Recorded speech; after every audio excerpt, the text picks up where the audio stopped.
8, 9, 10.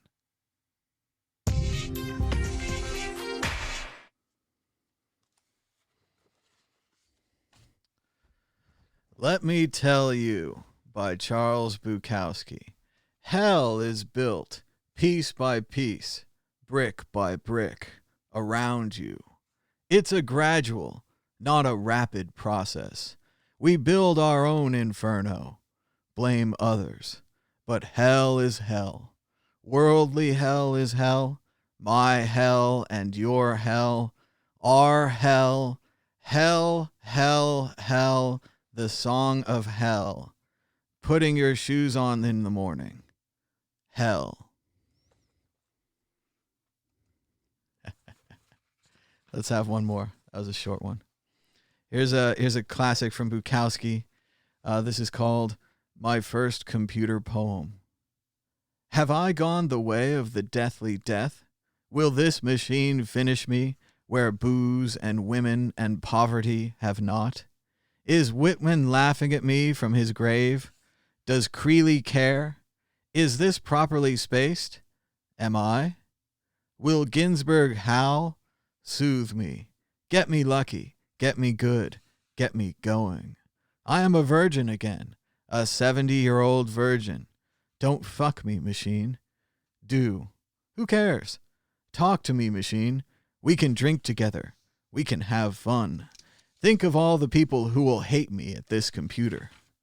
We'll add them to the others and continue right on. So this is the beginning, not the end.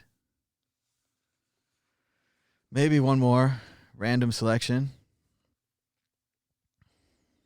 I don't know about that one. I don't know that we have peace right now. Such luck might be inappropriate. Hunk of rock.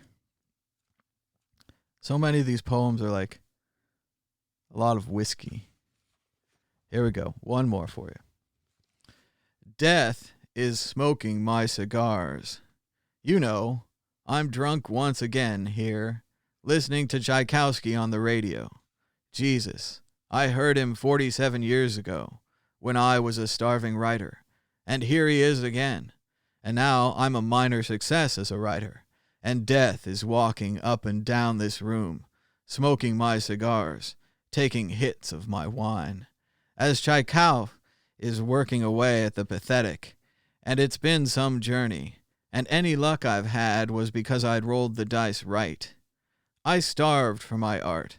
I starved to gain 5 goddamn minutes, 5 hours, 5 days. I just wanted to get the word down. Fame, money, didn't matter. I wanted the word down. And they wanted me at a punch press, a factory assembly line. They wanted me to be a stock boy in a department store. Well, death, as he walks by, I'm going to get you anyhow, no matter what you've been. Writer, cab driver, pimp, butcher, skydiver. I'm going to get you. Okay, baby, I tell him. We drink together now, as 1 a.m. slides to 2 a.m., and only he knows the moment, but I worked a con on him. I got my 5 damn minutes, and so much more. So there you go, Charles Bukowski from The Last Night of the Earth Poems. Seems kind of fitting these days, right? The Last Night of the Earth. But it's not just me this morning. We're also joined by Dan, who's all masked up. I'll bet that sounds good. How's it going, Dan? Greetings, Earthlings and the Bitcoinlings. Mumble, this is mumble, how I'll be mumble. seen for the foreseeable. You should stick it in a pussy. I thought I'd try, and I've been harping on about the how thinking that masks do seem to be much better based on the information we have. So I thought I'd try and set an example and see if I can do it, but also to see if I can do it and watch it again later and see how many times I touched my face. Oh, you're going to touch your face a lot because you're going to sweat right through that thing. So also, I don't know how good the audio is going to be, but we'll give it a try. We'll let Dan be a masked man for a while. We've got a lot of stories today. Let's go ahead and get started today. Today is Friday, April 3rd, 2020. My name is Thomas Hunt, joined by Dan, and this is the Thomas Hunt Show. Thanks so much for giving us a thumbs up down below. I saw a lot of fans showed up early to give us a thumbs down. Thanks so much to that, too. That really shows dedication, Holmes. Our top story today, the price of Bitcoin is suddenly, and just in the last few minutes, down 3.2% in the last 24 hours, with a last of 6,700, a high of 7,283, and a low of 6,686. That's $1 for 14,945 Satoshis. Check it right here on the Bitcoinal chart. You can add dollar to Satoshi as your alternate currency. Right here, you go to menu, alternate currency, Satoshis per dollar. Boom. Now you know the exact price of Satoshis per dollar at all times.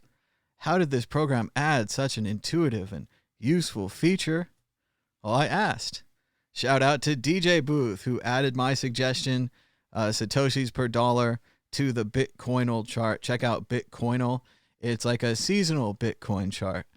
So right now we went down a little bit, and as you can see, the chart's turned to fall, and it's got kind of a wintry look, like winter might be coming. You can click on the honey badger, it'll make little noises. You can use the leaf blower to clean up all these leaves. So it's a pretty useful Bitcoin chart, pretty fun time. The Dow Jones Industrial Average is down 1.96% in the last 24 hours, with a last of 20,999, below a previous close of $21,413. And as you recall, yesterday, the Dow Jones did spike up around 3% on news that the president had allegedly spoken to Russia and Saudi Arabia, and at the time it was believed he'd agreed they had gotten a deal to increase oil production and stop ruining the oil market.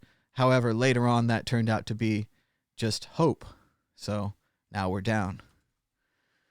Checking out coronavirus cases worldwide, previously around yesterday it was around 966,000, 49,000 deaths, just tapping on the million and the 50,000 big round numbers.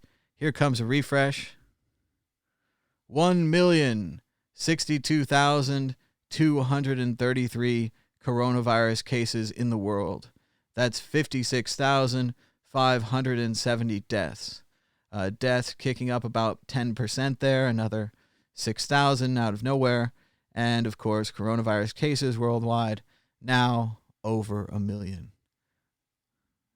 Kind of feels like an Oscar moment, Dan. It's been an incredible journey. We've battled so much to get here. Thanks to everyone for not wearing masks. Thanks to everyone for not taking it seriously. Everyone who called it the flu, we want to give a shout out to you. You helped make this possible when you underestimated this bold new virus. I know a lot of people out there didn't think coronavirus could do it. They doubted us. They didn't think that we could get to 1 million. They didn't think, people didn't believe. I remember being in the gutter, just a coronavirus trying to spread, trying to get our first kill. And, we've just come a long way, baby. Like this coronavirus thing, 1 million infected. I think we could go to the moon. I think coronavirus could go to the moon. Dan, what do you think? Are you proud of the coronavirus journey? Obviously, 1 million infected is incredible milestone. I'd like to thank my mom, also known as Mother Nature, for giving me to the world. I'm unusable. No, yeah, it's pretty savage, isn't it? When it hits a milestone like that, 1 million is a lot, and 50,000, they're both on the same sort of count. It looks like we're going up in like compounded, like 10% sort of daily at the moment, which is it's very worrying, and especially with countries that are very, again, as we said, is densely populated. They were very late on reducing travel. Hopefully they don't see the effect there, or at least by the time it starts to spread, we've got a lot better knowledge on how to remedy or at least subdue, delay coronavirus and the impact on people's health, so that the establishments like hospitals can actually take the load. I just want to thank the Academy, and good night, everybody. Oh well, we got to keep going. More news. Stay home. The coronavirus hates it when you stay home. 30 of the United States now have rules that you should stay the fuck home. So that's 30 out of 50. So bad luck if you're in one of the other 20. We used to have a national government, not so much anymore. Wear a fucking mask. We've been talking about this for a couple of weeks now. A mask is better than nothing. We agree, sure. A cardboard mask or a mask made out of underwear or maybe a t-shirt or a shoe or these kind of things. Maybe they're not as good as an N95 mask or a vacuum cleaner bag, which I'm told is fantastic. If you it's a breathe thing, isn't it? So at the end of the day, it's a lung infection. It wasn't pneumonia. It's a lung condition. So if you've got anything in front of your mouth, you're going to be reducing those particles, even if it's like a ball gag. So at the very least, if you've got no scarves, you've got no N95 mask, whack a ball gag in there, a sock, an apple. Just walk around like a stuffed pig, waiting for your your spit roast, as it were. But yeah, at least you've got something that's stopping you from taking in a load of ding dong. Fun fact: more than 30% of these officers are also wearing a ball gag. 1918 pandemic right here in the United States. How did they beat the 1918 pandemic? They wore masks. You don't have to be an idiot to figure that out.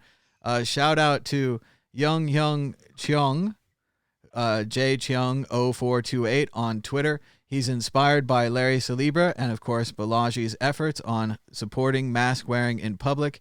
He's got an app that will automatically take your photo and slap a mask on it. Right here you can see the crew of the Big Bang Theory all wearing their own wear a fucking mask. So if you didn't have a chance to make your own mask yet, you can do maskonme.Heroku app. It's a pretty popular site, so check that out. It's also on the Mad Bitcoins Twitter account. Balaji also has one. It's funny. It must take the same amount of days to make these things. Balaji's one is called twittermask.com, and you can check that out. You can also go to masksforall.co. Here's an example. President Barack Obama. You can even change the color of your mask. So very cool. Check these out. If you didn't want to Photoshop it, you can now create your own masked profile image at twittermask.com or at maskonme. Check out the links on Twitter. So on the mask thing, just very quickly. Go ahead. So my mum was saying that my auntie started. She's in Malta and she started making masks. She's not a bit of a seamstress. That sounds a bit odd, doesn't it? She's a bit of a seamstress. She dabbles in seamstressly. She dabbles in a bit of seamstressly. She's a consonant seamstress. But she has got this great idea. I've not seen it on anything else. Every single mask she's doing, she's got multiple points, because I touched it once, literally seconds after mentioning it. But so you can pull them, and so you're not actually touching the actual mask itself. You've got kind of strings where you can adjust it. I think that's a really clever little idea. It's also important to be careful when you're taking off and on your mask. Like we discussed yesterday, you pretty much have to wash your hands almost immediately. If you touch your mask, fist in your mouth. Yeah, don't just take the mask off, put it in your mouth. That would be a mistake. You're trying to use it as a barrier. So it does take extra thought. And is it annoying? Is it like being a spaceman? Is it like going through an airlock? Most definitely it is. But the virus doesn't care how annoying quarantine might be. That's one of its virusy things. It just doesn't care. Shout out to the 6 people in the chat who gave us a like. Likes are free down below. We have 26, almost 27 people watching us. So give us a like and a share. Where's the graphic? See, the graphic is until the graphic came up, I was like, maybe I'll like it, maybe I won't like it. But the graphic was like, oh, I'm sold now. There it is. See, it's trending up already. People are like, yeah, that graphic has me motivated. I agree. It's as much a big hassle as quarantine, right? The graphics. But here we go. United States coronavirus cases Previously, around 217,000, 5,153 deaths. Here comes the big refresh. 258,112 infected, 6,572 dead. How about a shout out, little golf claps here for the United States. We've 250,000. That's 250,000. It's pretty impressive infection total. Everyone obviously doing their part, not washing their hands, hanging out in public gatherings, going to the beaches. Shout out to all the governors who haven't closed their states yet. You are making this possible for the United States. Thank you. Thank you for your support of the coronavirus. This is the coronavirus. This is the enemy. Doesn't care about your politics. Doesn't care about satire. Doesn't care about sarcasm. Just doesn't care about block size. Block size. Doesn't care who Satoshi is. Like, you try to distract him with entertainment news. What about Wonder Woman 1984? No interest. He doesn't even care about Harry Potter. They made Harry Potter free, according to my little Amazon box. I don't know what that means. You can download the books, maybe. But no, this thing doesn't care. Wash your hands. It hates it when you wash your hands. When you wash your hands with soap, you're like pissing off this little thing. You're like, all the little red things are like, no, melting. Not soap, not soap. But melting. Let's get some quick news going this morning. Remember yesterday we talked about an aircraft carrier captain who wrote a big memo warning people about what was about to happen on their ships with the coronavirus. Well, he got fired.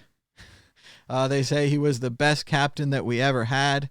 The crew of the USS Roosevelt gave their fired skipper a hell of a send-off, but that's what happens when you tell the truth. Might have been maybe he shouldn't have, violated the chain of command or whatever. So there are both sides to this, but there we go. Tell the truth, you're fired.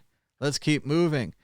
Jared Kushner is in charge of the response. As you all know, he's famous for being married to the president's daughter. So the guy who's married to the president's daughter is in charge of the response. Let's see what kind of actions he's going to take. And again, buzzword bingo coming up. Don't try to drink through this. You'll die. I know your experienced buzzword bingo players from the tech industry. You think you're George Carlin or something, but stand back. Here comes some buzzwords. We have audio, Twitter video. Twitter video is like, I work until I go full screen. Let's try one more time. What the president asked is that all of the recommendations that we make be based on data. He wanted us to be very rigorous to make sure that we were studying the data, collecting data. A lot of things in this country were happening very quickly, and we wanted to make sure that we were trying to keep updating our models and making sure that we were making informed decisions and informed recommendations to him based on the data that we were able to collect and put together.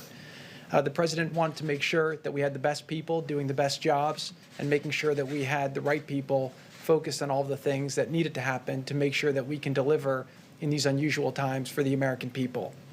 The president also instructed me to make sure that I break down every barrier needed to make sure that the teams can succeed. This is an effort where the government is doing things that the government doesn't normally do. We're stretching, we're acting very quickly, and the president wants to make sure that the White House is fully behind the different people running the different lines of effort to make sure that we get everything done in a speed that the president demands. We just want to go out there and win one for the team. I'm not an everyday player, but I like to put in 110% effort. Perspiration is 99% of inspiration.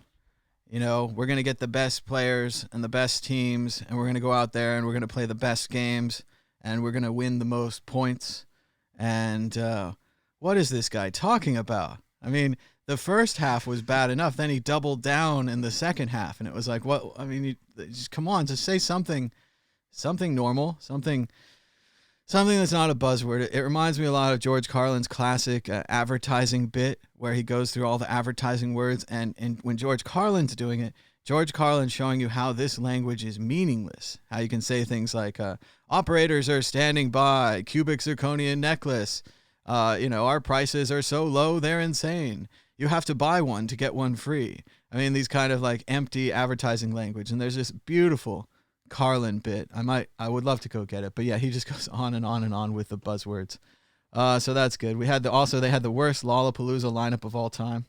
President Mike Pence, head of the task force, And then Jared Kushner is going to say a few words, and Admiral Polovchek, Peter Navarro, Dr. Brooks, and myself. I'll be right back. And he'll be right back after a word from our sponsors. So Kushner has been running the country by talking to his friends in New York, not the governor, not the hospital, but his friends in New York. Let's hear about that maybe really quick here. Come on, Kush. Oh, we're doing the big refresh. One more try. Been very, very hands-on in this. He's really instructed us to leave no stone unturned. Just this morning, He's still doing doing quotes, no stone unturned. He told me he was hearing from I friends found of a his in lucky New York penny that the New York public hospital system was running low on critical supply. He instructed me this morning. I called Dr. Katz, who runs the system, asked him which supply was the most supply he was nervous about. He told me it was the N95 masks. I asked what his daily burn was, and I basically got that number. All right, so yeah, he talked to a friend of his. A friend of his said there's a problem with the New York hospital. Lassie, is Timmy down a well? Please, Lassie, tell us what's going on. He could have just called the hospital directly. He could have called the governor directly. This is a man who's in charge. Are you afraid of the apocalypse? Maybe this is a appropriate advertising. Come hang out on Sunday for the Prepapalooza live stream on the Tatiana Show. We've got lots of guests, including Mad Bitcoins and more. Sunday, April 5th, 2 to 5 p.m. Eastern Time. Check it out. It's Prepapalooza on the Tatiana Show. And now, back to Bitcoin news. Bitcoin bulls can take the Bitcoin price to 8K, admit reports of $10 oil inevitable. So general economic collapse continues to drive the Bitcoin price up. Oil prices are down. Bitcoin prices may be up. Mike Novogratz may hang up his spurs if Bitcoin doesn't hit $20,000 in 2020. Not quite the same thing as eating your own dick, huh, Dan? Hanging up his spurs? Or does that imply castration?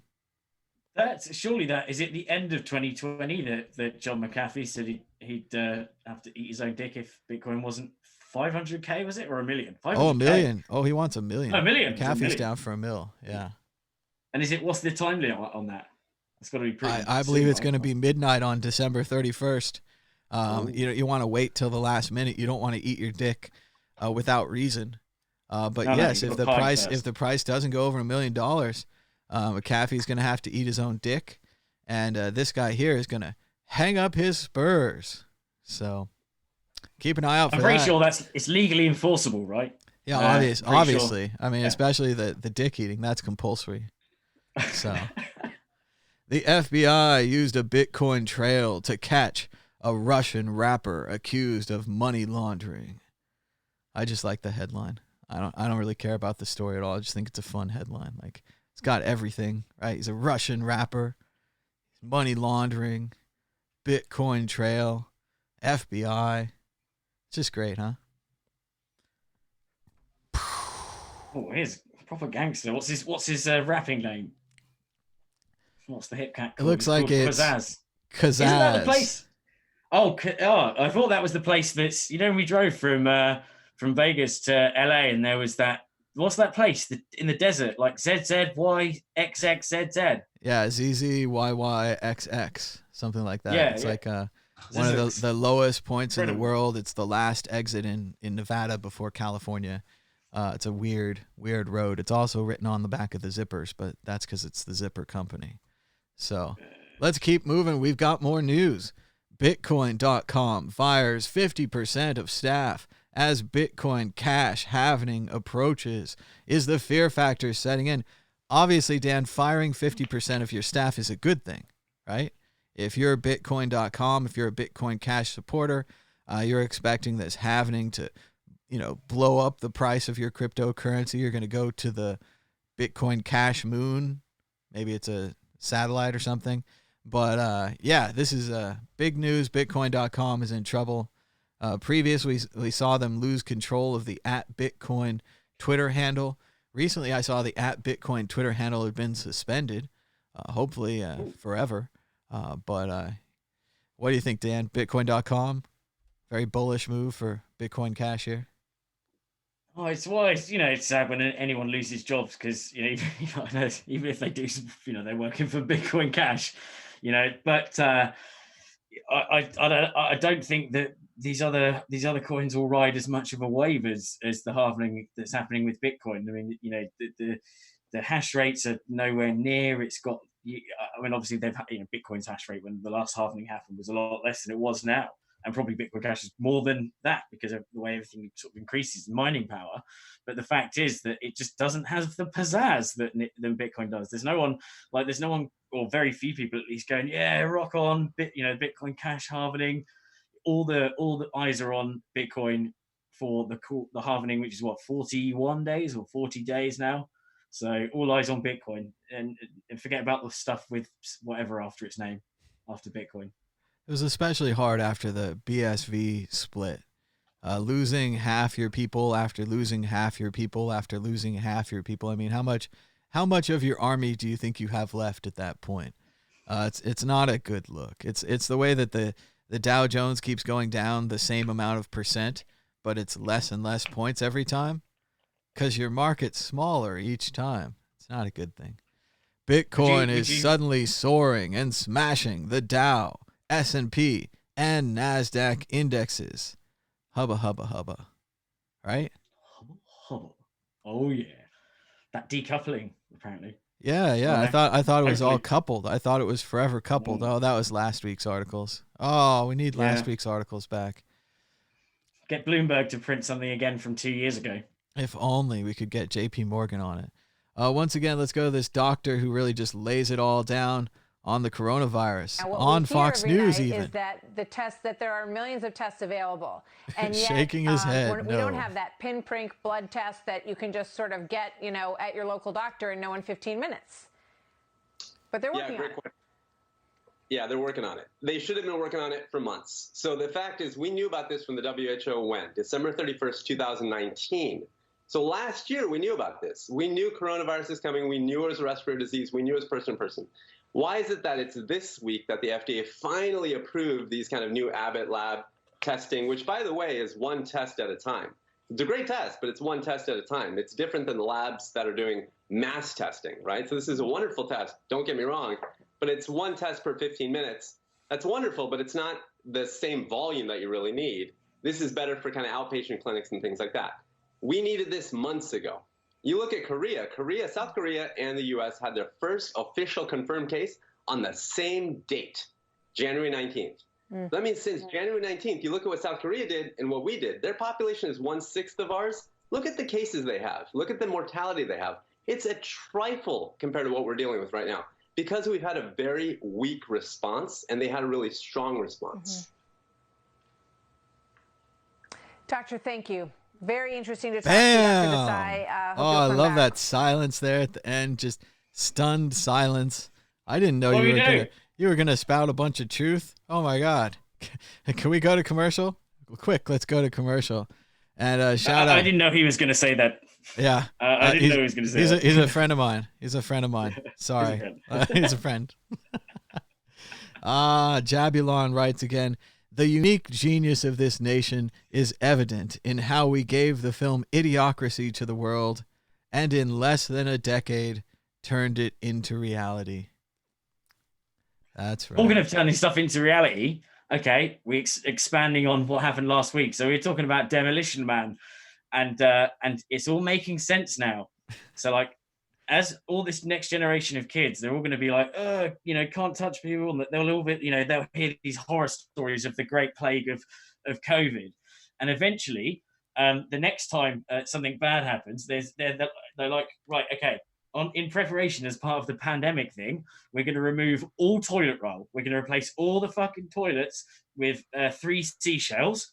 Because that way, then no one can rush for toilet roll, and then we use the 3 seashells, and then also, because we don't want to give germs or anything, instead of like reproducing as we normally do, we can put on these funny headsets, have a bit of ding dong in our heads, and then artificially inseminate. So bring on Taco Bell. In the future, all restaurants are Taco Bell.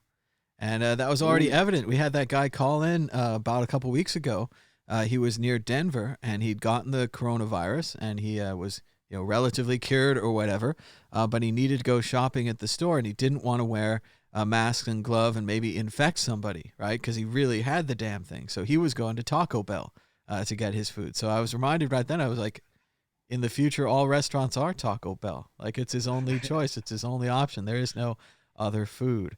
Also, shout out to @NoBitcoin on Twitter, @KNO Bitcoin for the new Bitcoin halving hat right here, 2020. I wish I had 2020 Bitcoin. That'd be fun. But I do have a hat that says 2020 BTC. So thanks so much for sending me the hat.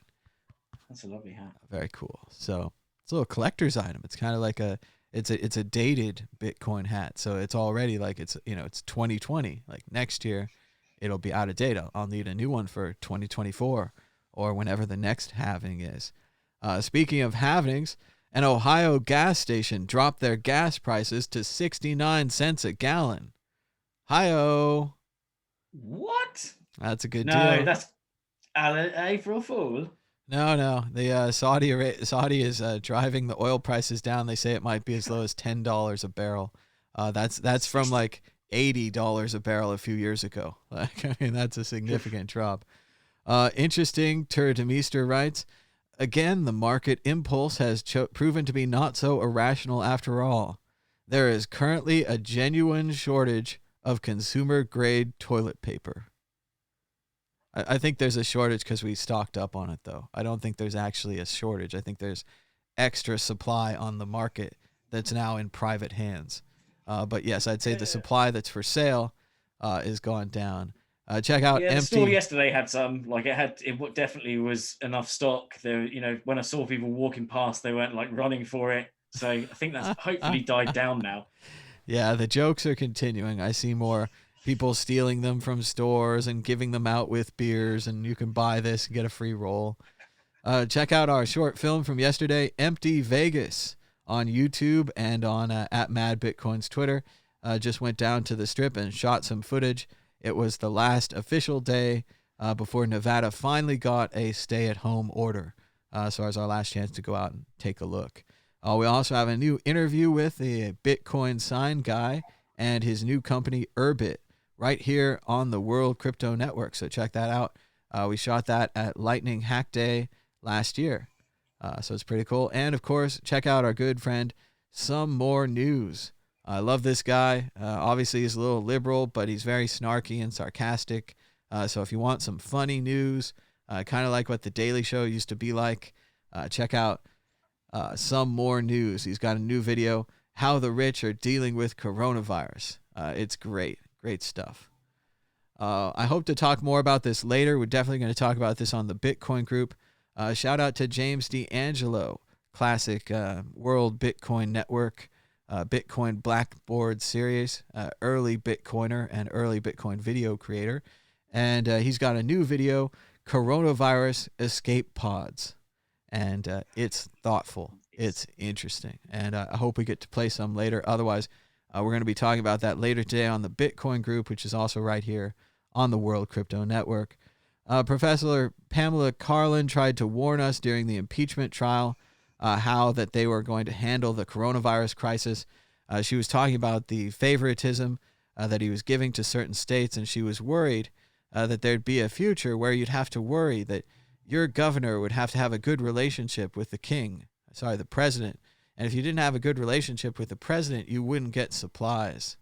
And that's happened now. So she called it. If you watch the impeachment hearings, you got a little preview of the future there. But then again, it's better to ignore everything and watch some sports.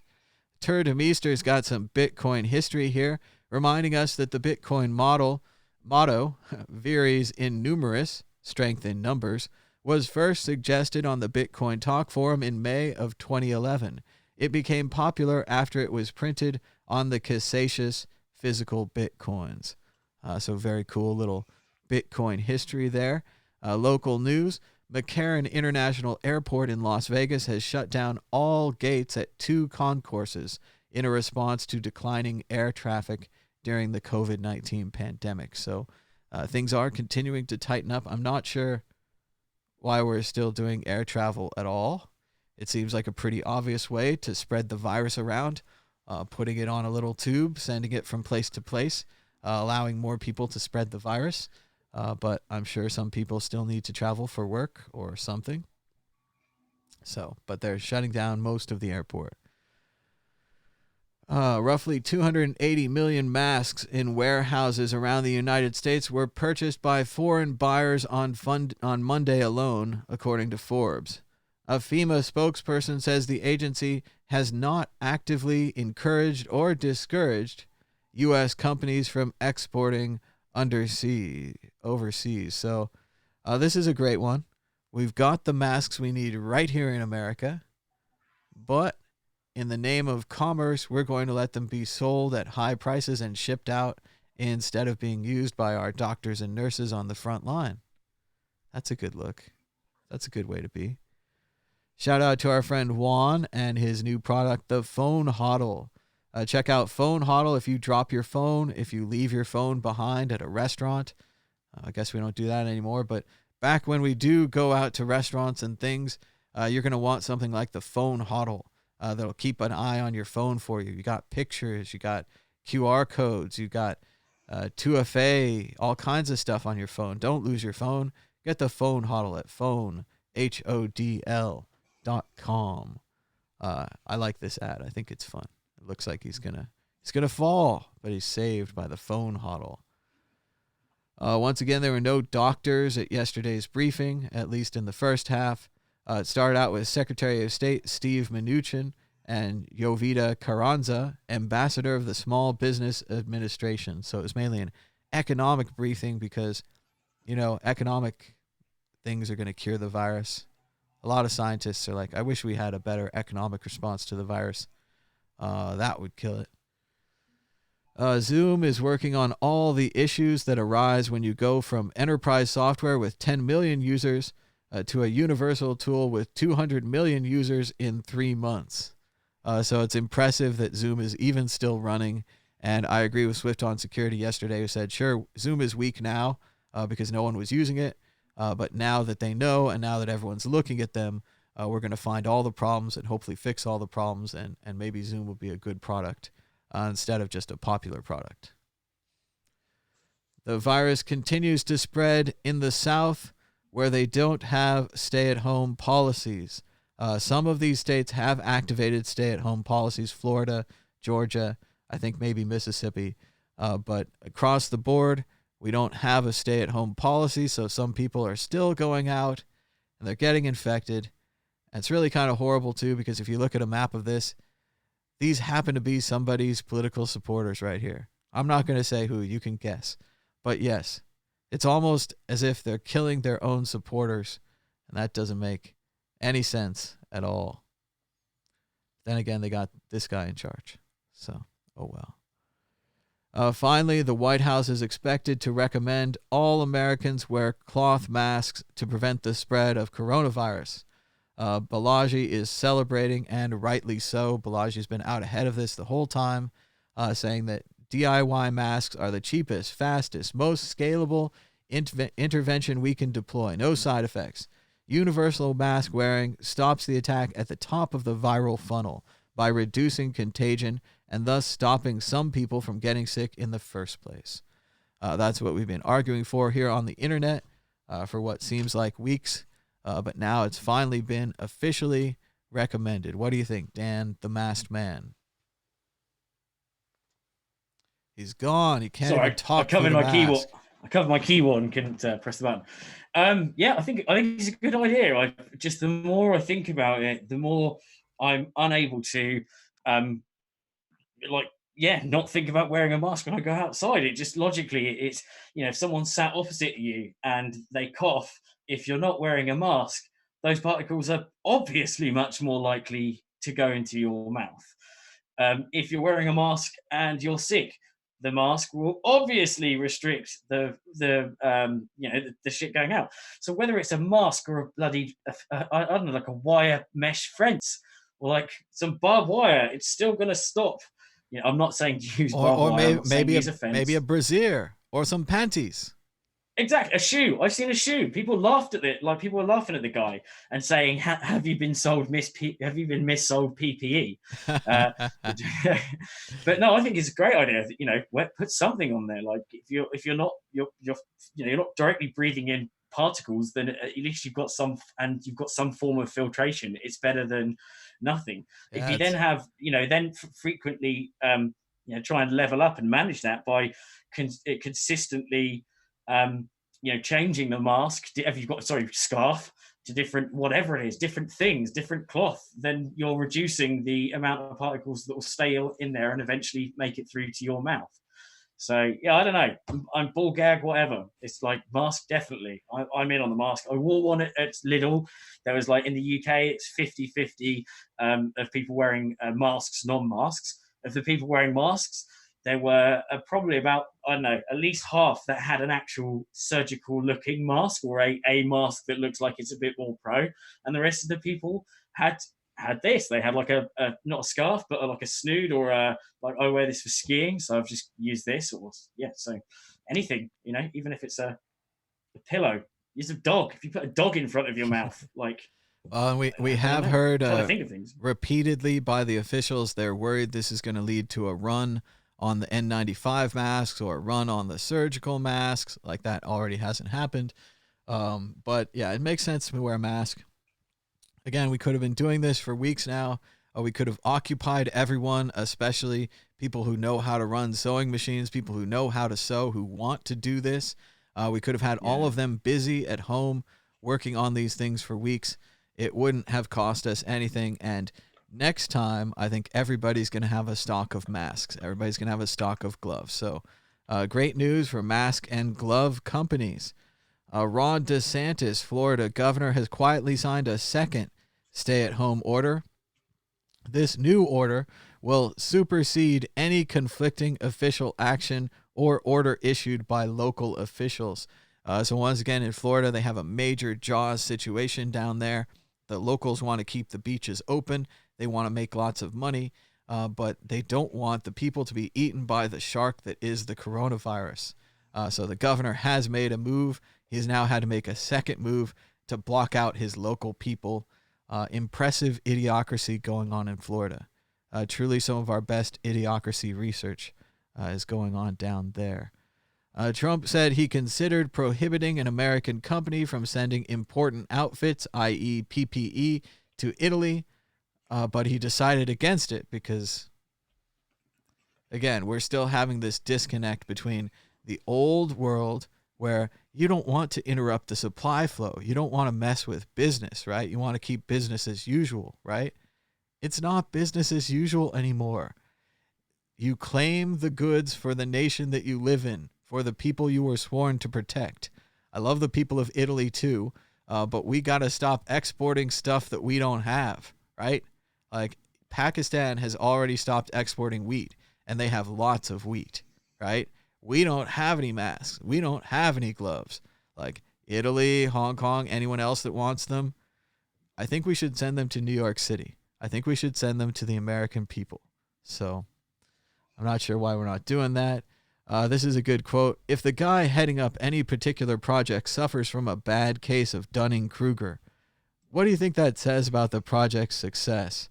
And he reminds us of Kushner, reminding us that Trump instructed him to break down every barrier needed and get everything done in the speed the president demands and to think outside the box. So we're going to work on that. Go out there and win one for the Gipper. So yeah, he thought about doing this. He thought about stopping the order of ventilators and other important materials that could save American lives. And he said, you can't do that. You've got to let it go. Someone in the chat says, America first. Terms and conditions may apply. That's not an impressive look. As well as the airplane company that we should own because we just bailed them out, but we're not even getting a single share in. Boeing 787s must be turned off and on every 51 days to prevent misleading numbers and catastrophic and messed up clocks, right? They put a millisecond clock with a 32-bit register in a plane and it overflows. It's almost unbelievable. But yes, they put a shitty computer clock in the plane, and you have to turn the airplane off and on every 51 days, or the clock will be wrong. So, et cetera, et cetera. Any other systems linked and connected to the clock will all go wrong. So, just impressive work. I'm glad we own Boeing now. But don't worry. Lawrence O'Donnell writes, Trump, the wartime president, just said, we're a backup. Remember when Franklin Roosevelt said, we're a backup, and the states had to go out there and win World War II on their own, fighting for the California division, Nevada division? Oh, yes. Wonderful time. As Josh Marshall says, President Trump doesn't seem to know what the federal government is supposed to do. We don't have an Articles of Confederation. He treats the situation as though the states have all dropped the ball and the federal government is needing to rescue them. There's a reason they call it the national government, right? This doesn't make any sense. This is going to be studied for decades if we ever have any history. Joe Lockhart writes, you've got to be kidding me. Donald Trump blaming the states for not stocking up on supplies, as he said there was nothing to worry about. He's a pathological liar. He can't take responsibility for anything. We don't have a president. So pretty rough out there. They fired the guy on the ship who told you about it. Asked about Americans wearing masks, President Trump says, in many cases, the scarf is better. It's thicker. So there you go, Doctor-in-Chief, doubling down, second day in a row, saying that scarves are better than N95 masks. Pretty unbelievable. Before the pandemic started, the states should have been on the open market just buying gear. So it's the states' fault for not preparing for this. Finally, Trump admits he did not broker an oil deal between Russia and Saudi Arabia. He just hopes they'll make a deal.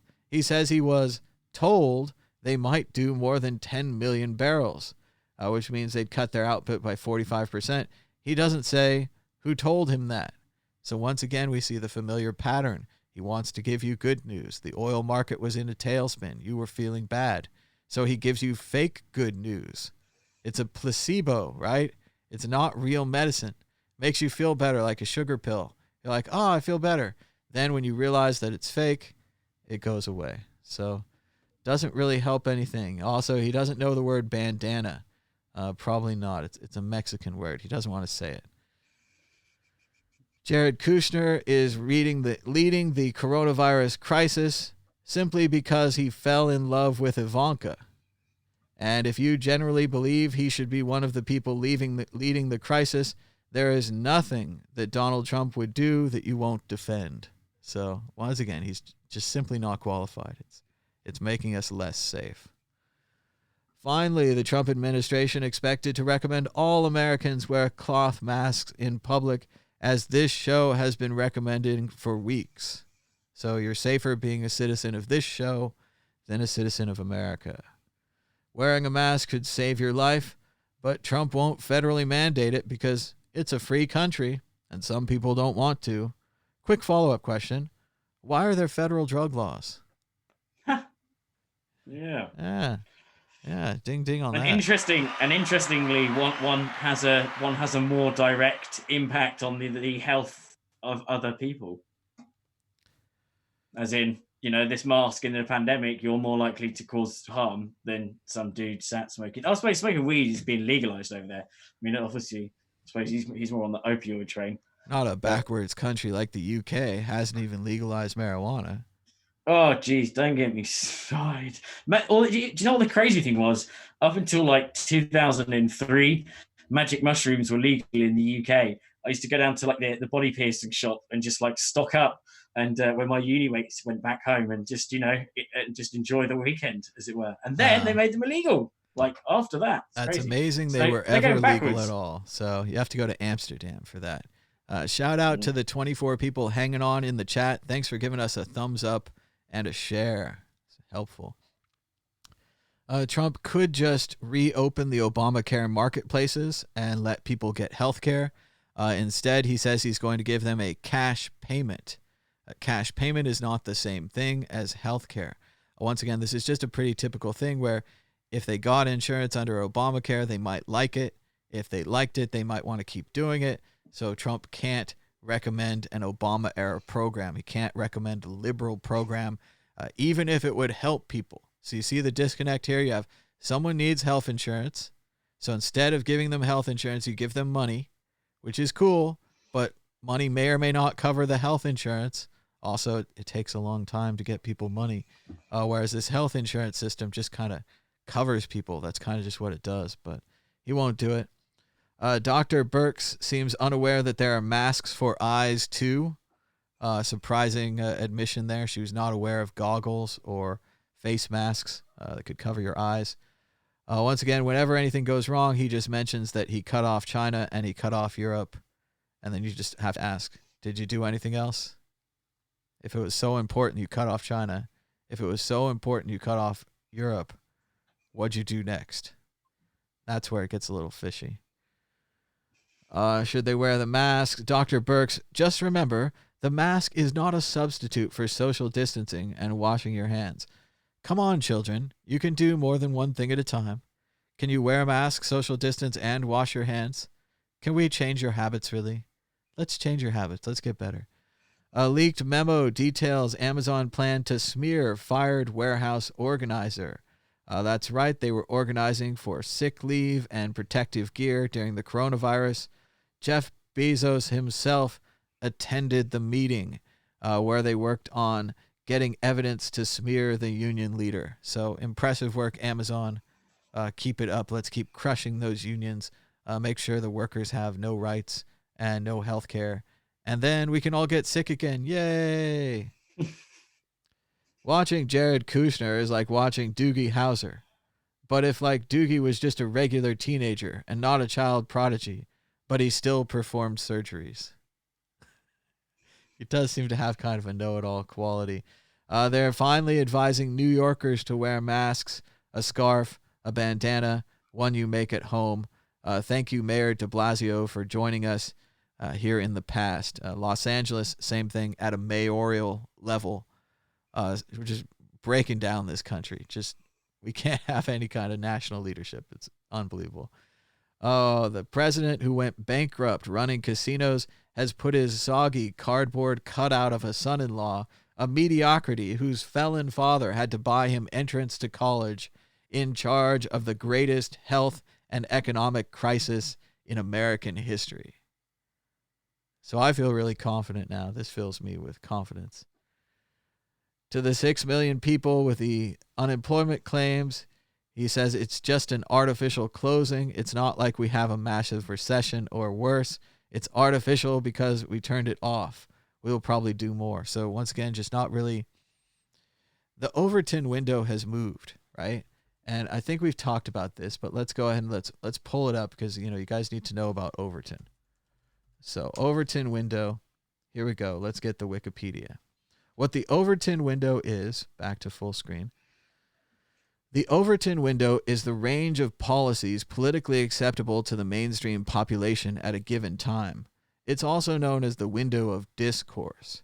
It's named after Joseph P. Overton, who stated that an idea's political viability depends mainly on whether it falls into this range, rather than on politicians' individual preferences. According to Overton, the window frames the range of policies that a politician can recommend without appearing too extreme to gain or keep public office, given the climate of public opinion at that time.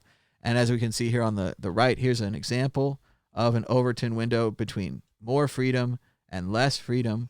We can see right here in the middle, policy, popular policy, sensible policy, then acceptable policy on the edge of the window. Then we have radical and unthinkable policy. So what's happened here is that previously, making Americans wear masks, I guess that would be down here on less freedom, making you wear a mask, making you stay inside would be unthinkable policy, right? But what happened is this whole window shifted, right? So now wearing a mask, staying inside is, I'd say right about in here. It's popular. It's almost, 100% in the middle. It's almost 100% policy. It's definitely sensible. It's definitely acceptable. It's no longer radical or unthinkable. So you really have to adapt. You have to move your window of what you understand to this new world. And if you do that properly, you're going to understand no one's going to want to go to restaurants anymore, and we have a real problem.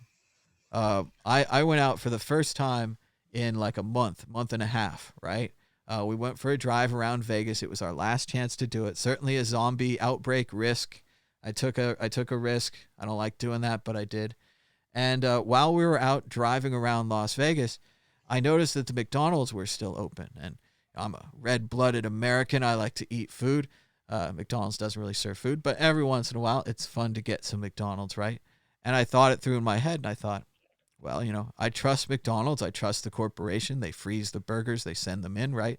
They have supply chains. That's all good. Presumably that part's clean. But then I thought, well, what about these workers? These workers who are forced to go to work, who don't make a lot of money, who might not be that clean, right? They're going to be in contact with their kids, and they went to school, and their boyfriends and girlfriends and all these things. And I realized that the possibility of sickness was inside the McDonald's. And it didn't matter if it was really cheap food, or if it was really fast food, or if I was really hungry, or if I thought McDonald's was good food and I wanted to eat it. Would you take the risk of eating fast food if it could infect you and kill you?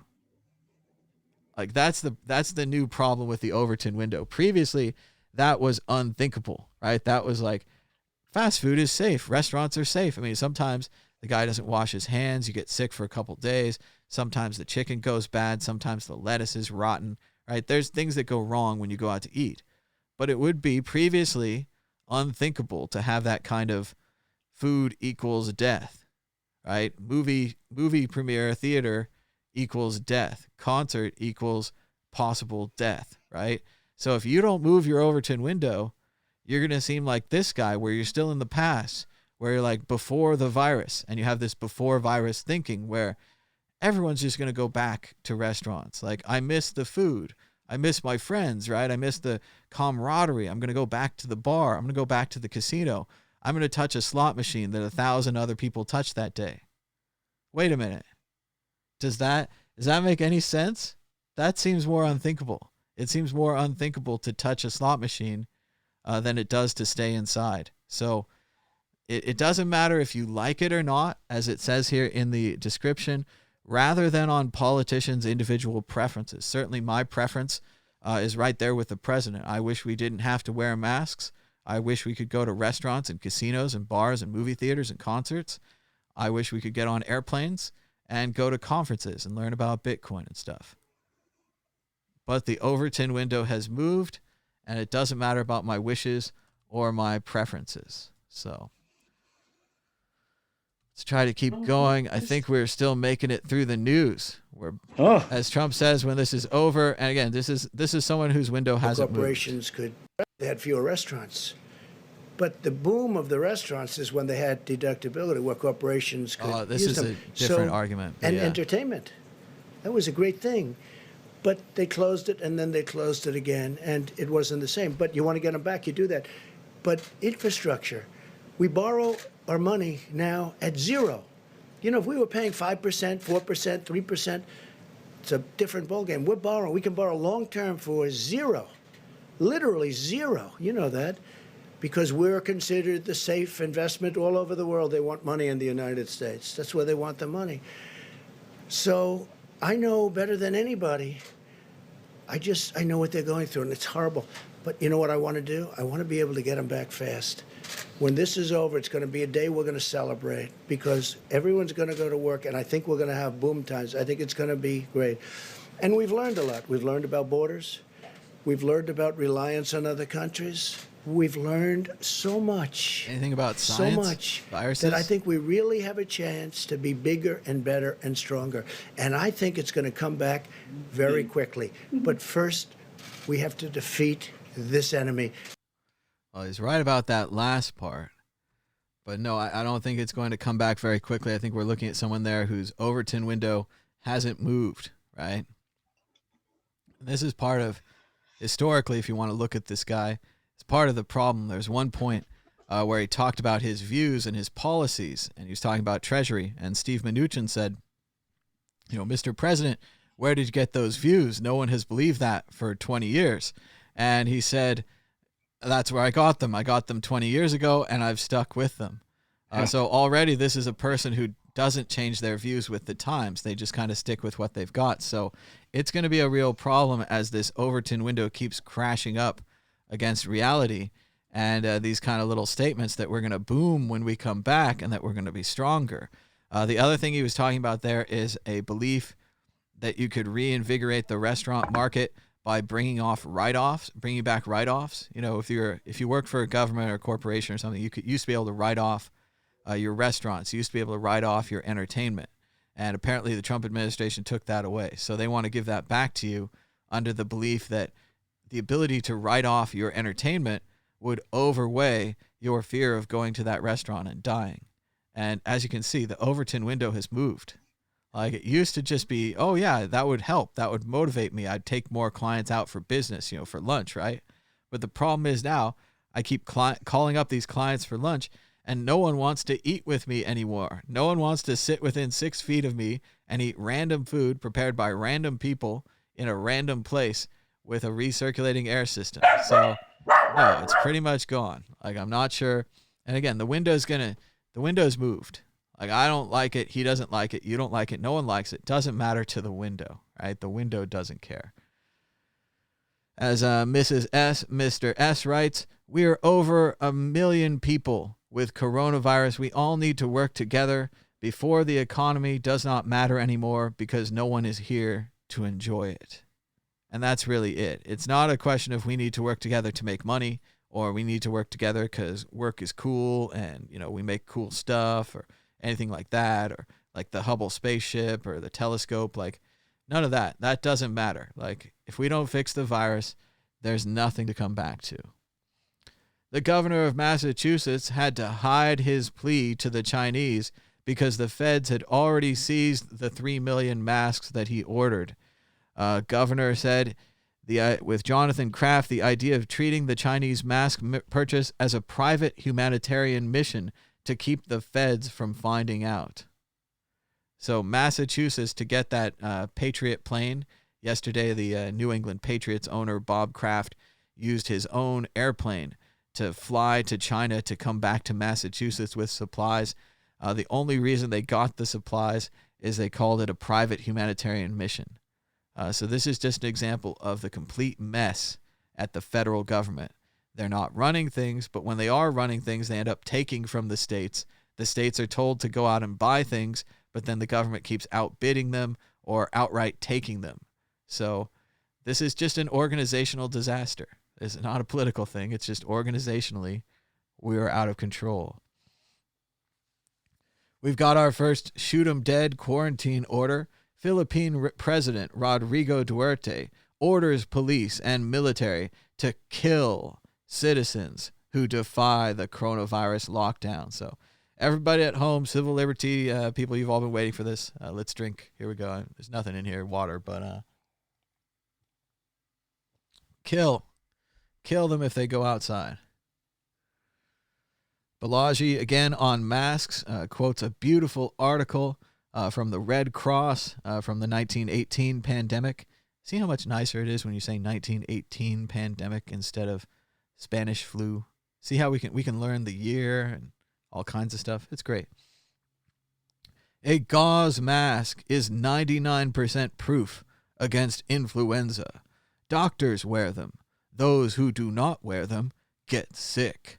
The man or woman or child who will not wear a mask is now a dangerous slacker. It's amazing. Cool language, huh? Isn't it just incredible how we knew that so long ago, and yet it's taken so long to come to the same conclusion? Now, I'm not saying the stuff that was said back then was gospel or whatever, but I'm sure that they did, especially after the Spanish flu, a little bit of testing here and there to make sure that it didn't wipe out even more people. So I'm sure that probably led into how it was eventually eradicated and controlled in some way, that people actually did start wearing the mask and these areas became less and less. But yeah, it's sad to see that that message got lost. It seems very easy, very simple. You must wear a mask, not only to protect yourself, but your children and your neighbor from influenza, pneumonia, and death. Death, death, death, death, death, death, death. Shout out to the 4 people watching us on Facebook. Please give us a like on the Facebook system. It's really cool to see anybody watching it over there. Maybe you're watching it on the replay, though. That'd be cool, too. Check out Petra, just Petra Jennifer. She has no notes, but this is from her trip to Boston, January 2018. She's going to guess Assyrian. It's a lion. Looks like it might be a coffin or a bathtub. I don't know from this low angle, but Right, nice. Could be a flower, maybe a flower bed. You know, like could be flower bed outside. You can see the lion seems to have a horse or some other animal's head in its mouth. A very violent, a violent flower bed, a very violent bathtub, I suppose. And there might even be a man riding the lion. He's kind of got like a spear here, and looks like a fireplace poker. I don't know why, but there you go. It's all happening. Thanks, Jennifer, for sending us some cool art so we can distract ourselves from this horrible thing that's going on. Masks for All is working. Balaji's very happy today. Shout out to Balaji. I saw Governor Cuomo on the Rachel Maddow show yesterday. He said, "What keeps me up at night is not the numbers, but that it didn't have to be. It didn't have to be." It was a big moment last night when Cuomo said that. It was really, really touching. And now we're finally getting to what we really wanted to talk to today. Only an hour of news. I think we did the news pretty fast. We slammed right through it. I think we're up to the top where I started getting nostalgic because this time last year, Dan and I and lots of other people were in Manchester in the United Kingdom for CoinFest UK. And really, we'd be there this year. If it wasn't for the virus and our good sense and all that kind of thing. So I started putting some pictures up. Here's me in the stocks, Cromford Mills in England. Here's me in the stocks in Malta. I always seem to get put in the stocks. Here's some cool pictures of Schlosspark Schönbrunn in Vienna, Austria from 2017. And again, obviously, I'm not going anywhere. These are just, I have lots of old pictures. Here's Robin Hood's castle. It was under construction in Nottingham. I hope to go back for that. That would be cool. Here's my favorite bar in Nottingham, Ye Old Trip to Jerusalem. As you can see, from 1189 AD, the oldest inn in England. And it's actually built into the rock here. So some of the rooms are kind of like part rock rooms. It's pretty cool. Bar in England. Let's see. We talked about all this other stuff. Masks. All right. I think we got it. I think we're clear. I think we're clear from the news. Oh, shout out to FOMO. They're going to do the Lightning Hack Day at Polis Paralina in Barcelona. But coronavirus happened. So I'm pretty sure they're going to announce they're going to do kind of an online hack day. We're going to talk more on that during the Bitcoin group. But if you want to check it out, the online Lightning Hack Day at FOMO Lightning on Twitter, I should have the announcement there. So yes, we were at UK last year. Very cool, CoinFest. And here we go, we made it. And now Dan and I are going to tell you the story with the help of pictures and maybe a little bit of water of our incredible adventure to Malta. So everyone, get your. It was a fairy tale. Put your feet up, kick back, get your cup of tea, get ready for this. Give us a thumbs up and a share. So that you can adjust. Something else is going to happen. Dan's got that rubber glove going. Not sure why. There you go. Now you can finally touch your face because you put your rubber glove on. But yeah, it's good. You can go ahead and unmask if you'd like, Dan. You don't have to keep that on all show. But I think obviously some serious dedication showing the people the importance of wearing masks. So it started off. Endurance. It started off, I was in England. As you can see, I've got my cup of tea right there. And we've got our awesome headlines. So let's take a look at these. Theresa's last stand. Is that your bright idea? And May invites Corbyn to break Brexit deadlock. So we're still very much in Brexit at the time. And Theresa May was just holding on. So it's before Boris Johnson became prime minister. So we started out a little bit north, I think, of Manchester, or well, somewhere else. And they said, here at Burger King, coming soon, you're going to be able to shop using a robot. You're not going to have to talk to a human anymore. And this is a good idea. But now I'm sure you can all see the problem here. We're sharing the keypads. We're sharing the same touchscreen. Agreed. This is a disease problem right here. So the Overton You window should use has your moved. elbows. Yep, elbows. I saw on TV you can order like a little brass key for touching things and opening doors.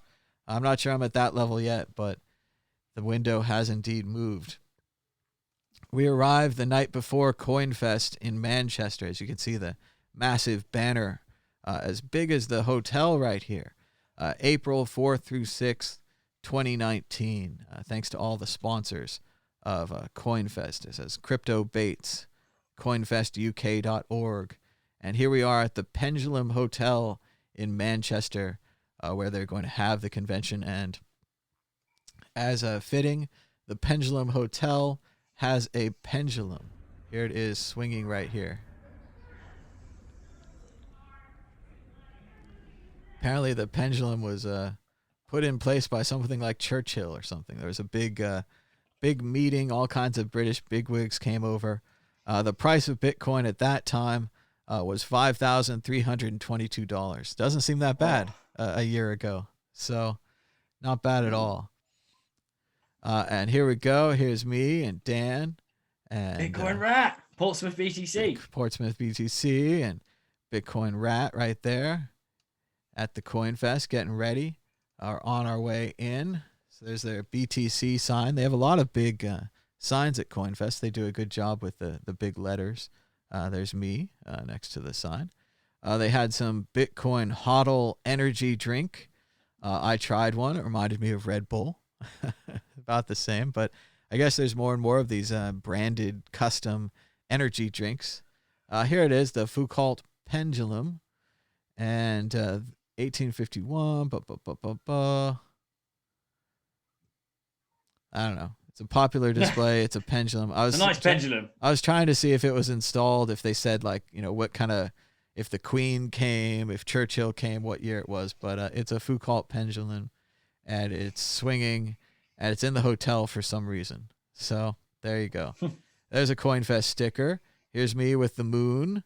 Oh, moon. There's some nice art. I think that's Trevor Jones. I think we met him here. We did an interview from Scotland. And it's neat. He's got the original Financial Times there that Satoshi used, and that's Dorian Satoshi. Here's some more Bitcoin artwork there. What's nice about the CoinFest convention, they have lots of Bitcoin art. As you can see here, some patterns and some designs. Some political work there, Statue of Liberty and other stuff. Yeah. And into the booth. Oh, yeah. Into the booth we go. They had a money booth, just like on the game show. So I think Dan and I both went inside. I found out these booths are much harder than you think. You're watching at home thinking this is the easiest thing. Tom's going to get all the money. Well, there was only certain colors you were supposed to get, first of all, so it's complicated. Second of all, there's just nothing to catch it against. You end up kind of trying to catch it against your body, just trying to stop it any way you can. It's Technique. just a flurry of these things. But, oh, look, I'm doing the mime right there, classically trained, and getting pumped up. And then we're going to see Dan. Dan's going to probably beat my score here. He's going to slaughter me. I think I did okay. Remember, I did okay. In fact, I think I might have been beaten by someone, did really good, and then someone else just I shat on the all the scores below, and someone just blew mine out of the water. Now you see, really I just can't seem to catch any of them. Like, you're moving your arms around, nothing's working. I'm starting to use kind of a body to block there, but I probably got 5-10 of these things. I mean, it is just not working. It's completely flustering. You think it's so easy. You're like, you watch these people on TV for years, and you're like, oh, it's so easy. Oh, it's not easy Crystal at all. Maze. I'm completely losing at this game. But here we go. Here's Dan's. Let's see Dan show us all up. I'm surprised I haven't been disqualified. Oh, no, there we go. Cool. I'm legit. There you go. They're telling you the rules. There are a lot of rules. Oh no. I'm still on the line. I'm on the line. And he's off. This is it. Dun, dun, dun, if you dun, dun, notice, dun, dun. the vortex gets created. There's a sweet spot around the knees, and they continuously pass through there. So you've just got to kind of grab them. Dan's But got no, strategy and everything. I certainly didn't have strategy when I did it. What are you saying? I had strategy. Instead, I was going, "Ah!" You just couldn't hear me. I've analyzed the wind flow, sir. There seems to be a perfect spot, 75 degrees to the left. Oh, it's easy trying to look cool retrospectively. I think at the time I was like, "Ah!" But anyway, things are going normally. Dan and I were at the There you go. conference. There's some more cool art there. I like that one in the middle. You guys see that one? Some mosaic Bitcoin art yeah. there. Hodl something, Hodl gang. I don't know this guy. Hodl.rocks. Hodl.rocks. That's it. Yeah, because Dan and I both bought. There it Mosaic is. Rocks. Yeah. Oh, that's not the one we got, but I do want that one. They're very cool. There's the ones That's that it. Dan and I got from Hodl.rocks. These were kind of samples Yeah. of his We need to get it Satoshis riding the engraved. wave. Yeah, Next it'd time be you're cool. in UK. Yeah, we'll see. He also made these impressive ones. These are wood cuts. He does 3-dimensional wood cuts, then he layers them.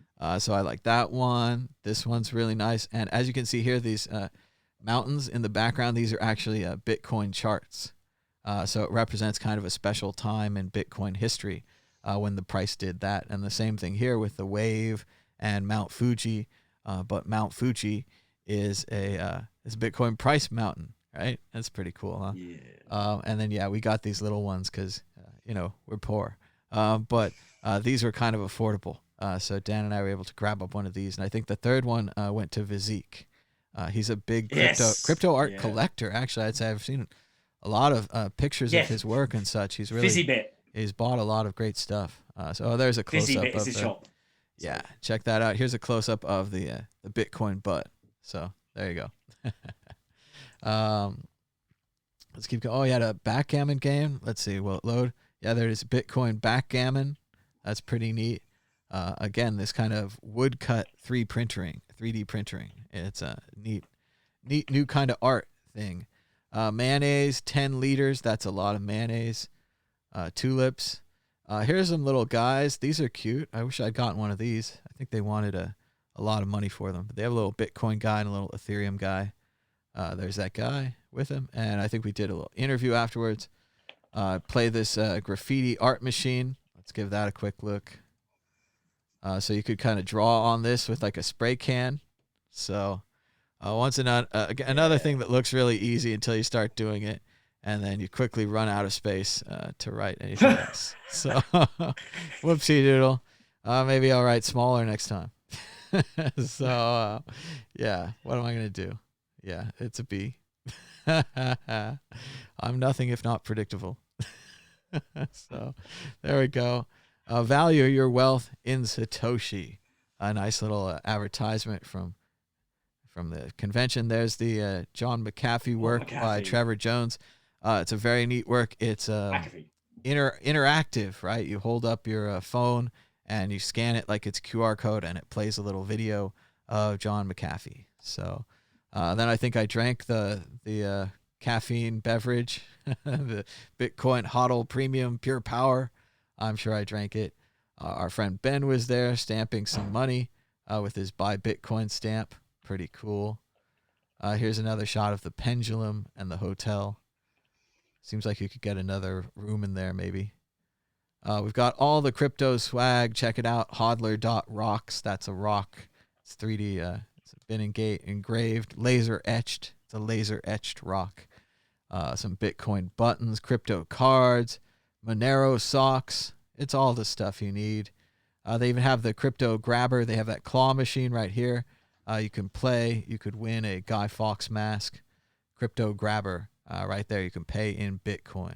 Pretty cool. Here's Ben with his stamps. He had so many Buy Bitcoin stamps. Federal Reserve Bank of Zimbabwe. $50 million in Zimbabwe telling you to buy Bitcoin. There's some British money. You can see Big Ben, and I lit it up. It's pretty neat. You can see it's transparent money. Has a little plastic section right there. It's actually all kind of plastic. just while we're on that, so here's I've been getting a few fizzy bits. In fact, the first CoinFest I went to in 2017, I bought the first 3 of these. But like, these are some of the stuff that you can buy. I mean, these are so cool. If you can see that, there's like, what the hell going on? Is it there? Oh, can you see the screen? There you go. Yep, full like screen. that. You got that one, and then you got like there you go. Bit of some crazy one like that. There's loads of these. They're all collectible prints. This is one of my favorites as well. And then I've got loads downstairs on the thing, but they're all kind of real funky, cool bits of art. And actually, that one behind me is a custom Cryptoraptor job from Vesa, art by Vesa. So yeah, check her out. Check them all. Check it all out. Hodler.rocks, Fizzy Bit, art by Vesa, Trevor. There's some amazing stuff out there. And we got Trevor to meet. Jones. In fact, we'll cover a bit of Trevor later. Yeah, we got to meet all those people, including Vesa, at CoinFest, right? So it was a really neat thing, and we did interviews with all these artists. You can check them out on the World Crypto Network. And it's free as well. CoinFest is free, so it's been diverted to November. So if you're in the UK, get there. Oh, I really wanted to go to that. Oh, and remember, as the bar says, have a great time boozing. Just remember, some of our guests are snoozing. It's a fun sign. It's easy to forget that. Mad Bitcoins was there, and there's the photo I shared on Twitter, so we're getting forward. There's the organizer of CoinFest, Adam, right there. Shout out to Adam. Thanks for organizing the festival. There's Victoria. She just wrote a book about Bitcoin. Very cool. And then Kirsty, Truth Decay, Victoria's book. And there's Kirsty from Scotland. Getting to meet Mad Bitcoins, no doubt the thrill of her life. There's Mad Bitcoins giving a speech. There's a mystery man. There's Dan and a mystery man checking it out. There's some other people that Dan knows. Oh, and then there's Tom. Commerce Block Crew. There's another shot of the pendulum. Again, just I shoot a little video of everything. I shoot a little bit of everything. I try to get coverage, right? Just maybe I need this pendulum shot later, right? So it's a hotel pendulum with a pendulum inside. Your guess is as good as mine. Crypto Raptor live, introduced by Mad Bitcoins right there. Twitter screenshot back in the day. Look at that, 31 likes, 8 retweets. That's pretty good, man. Doing all right. I was working on my Duolingo. I only had an 85-day streak back then. I have a 400-day streak now, learning German on Duolingo. A couple other screenshots. Hey, speakers. I recognize one of those guys. Mad Bitcoins. How about that? Just barely made the list. Just barely. But still, on the list. There it is again. Even bigger. You can see the Mad Bitcoins part right there. There it is. Close up in case you didn't get it. There's some more awesome Bitcoin art. Hal Finney, Chase Manhattan Bank CEO Jamie Dimon, big Bitcoin hater there. There's a crypto graffiti, all the way from San Francisco. One of his no leader Satoshi George Washington with a hoodie, dollar bills, classic crypto graffiti. And this is Vesa's art. A lot going on. Just like Dan's background right there. Same thing, Vesa. Shout out to Vesa. Awesome. If you can see clearly, he's got a Cryptoraptor logo in the Bitcoin as well. It's amazing. It's beautiful. Best drunk purchase I ever agreed to. Custom art right there. Dan's an art collector now. So I like this Vesa one. It's got a guy with a hoodie. Very cool. You can see in the middle there, and just a lot going on. There's a shot of CoinFest, people doing the speakers. Mad Bitcoins again on another sign. This is kind of cool. They had snakes and ladders. In the United States, it's just called chutes and ladders. So they're slides. Whereas going down a snake seems like a totally different experience. So instead of slides and ladders or chutes and ladders, they have snakes and ladders. So I just never seen riding that before. Riding a snake's a good experience. There you go. Anonymous. Anonymous. That wasn't a euphemism, by the way. I didn't mean that to sound dirty. We're copying some video files, and then it looks like we went out into Manchester, outside of the convention. Can you believe it? This rarely happens for those of you who attend conventions. That's a really nice entryway there. Look at the glasswork, the woodwork. There's a nicer shot there. You can see might be some ships in the middle. Manchester Municipal Technical School from 1887, looks like. Nice. And just taking some pictures of the old Manchester here. Recognize that fellow? Who could that be? Hey, it's Alan Turing. How about that? He invented artificial intelligence. He invented computer programming and all kinds of stuff. Alan Turing. Father of computer science, mathematician, logician, I don't know, wartime code breaker, and sadly victim of prejudice. So shout out to Alan Turing. He studied right there in Manchester. He went to school and taught there. Sackville Gardens. I just thought that was funny, like Sackville Baggins, like a little Hobbit reference. And here's Dan. I arrived at the restaurant, and sorry, Dan, photos tell nothing but the truth. I arrived at the restaurant, and Dan was already well lit. I'm not sure how they got him drunk before dinner, but someone did. And he was sitting on not a chair, but a pommel horse. That's some kind of saddle that he's got there. So Dan is saddled up, well drunk before dinner, giving us that little grin there. We worked pretty hard. And check it out. We had the whole crew there. This is one of our friends' vegetarian dinners. Everyone was welcome. You didn't have to be a vegetarian. You could eat anything you wanted, and it was also free. You just paid for your food. You didn't have to pay more money, say, if you wanted to sit next to Mad Bitcoins. That was free. Anyone could sit anywhere they wanted. However, it did turn out that people were paying to be as far away from me as possible, which is why you can't see me, because I was put in the corner. Not pictured, Dan. So there's McTucky's fried chicken and burgers. I thought that was funny. It's a little Kentucky, but McTucky.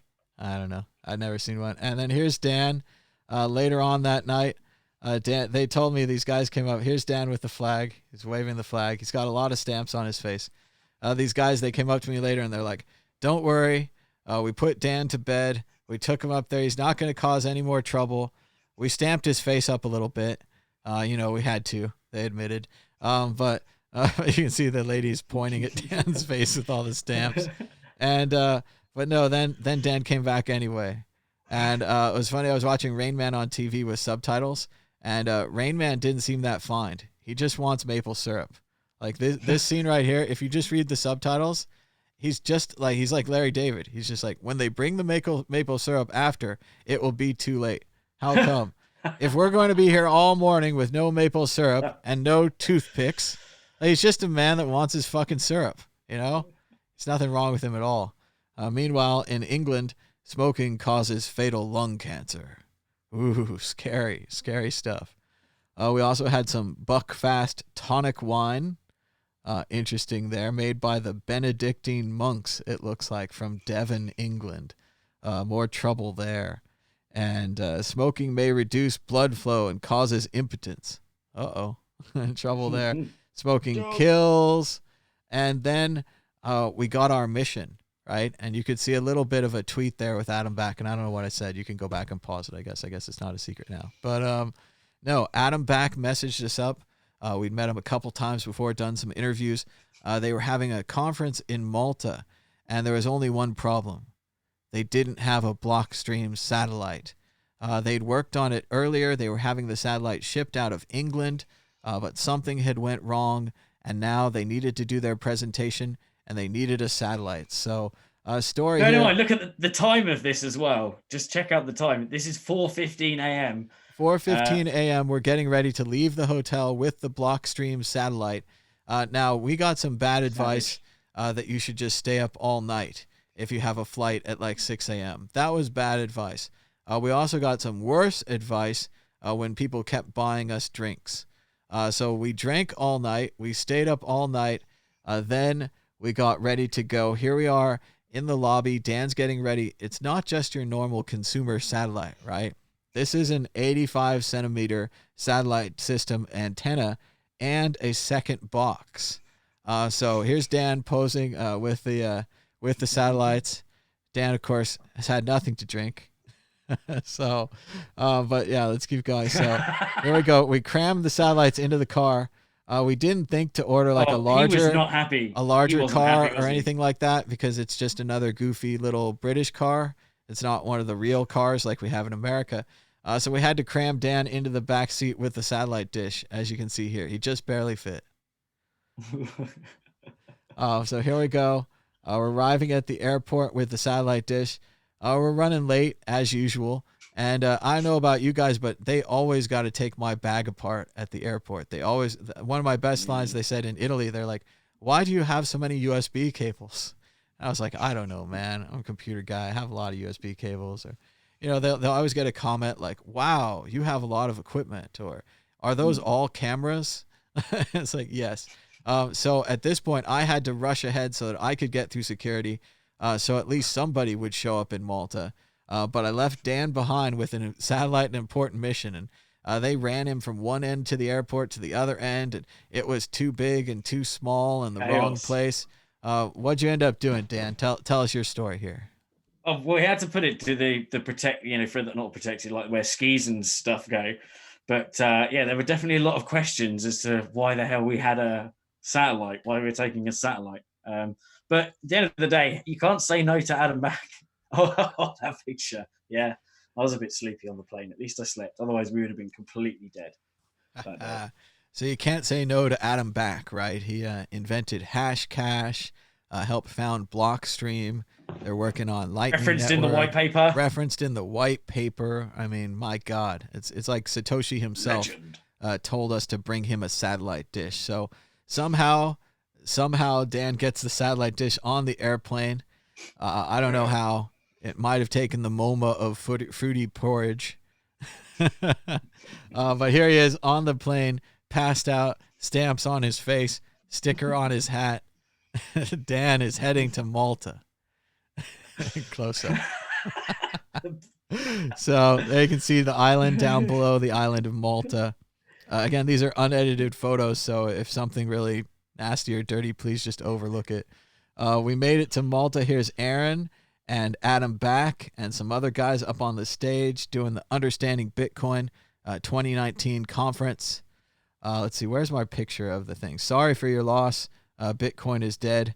There's some cool advertising from Breaking Bitcoin, which I think I was heading to later in the year. There's a QR code. You can send me Bitcoin. That'd be good.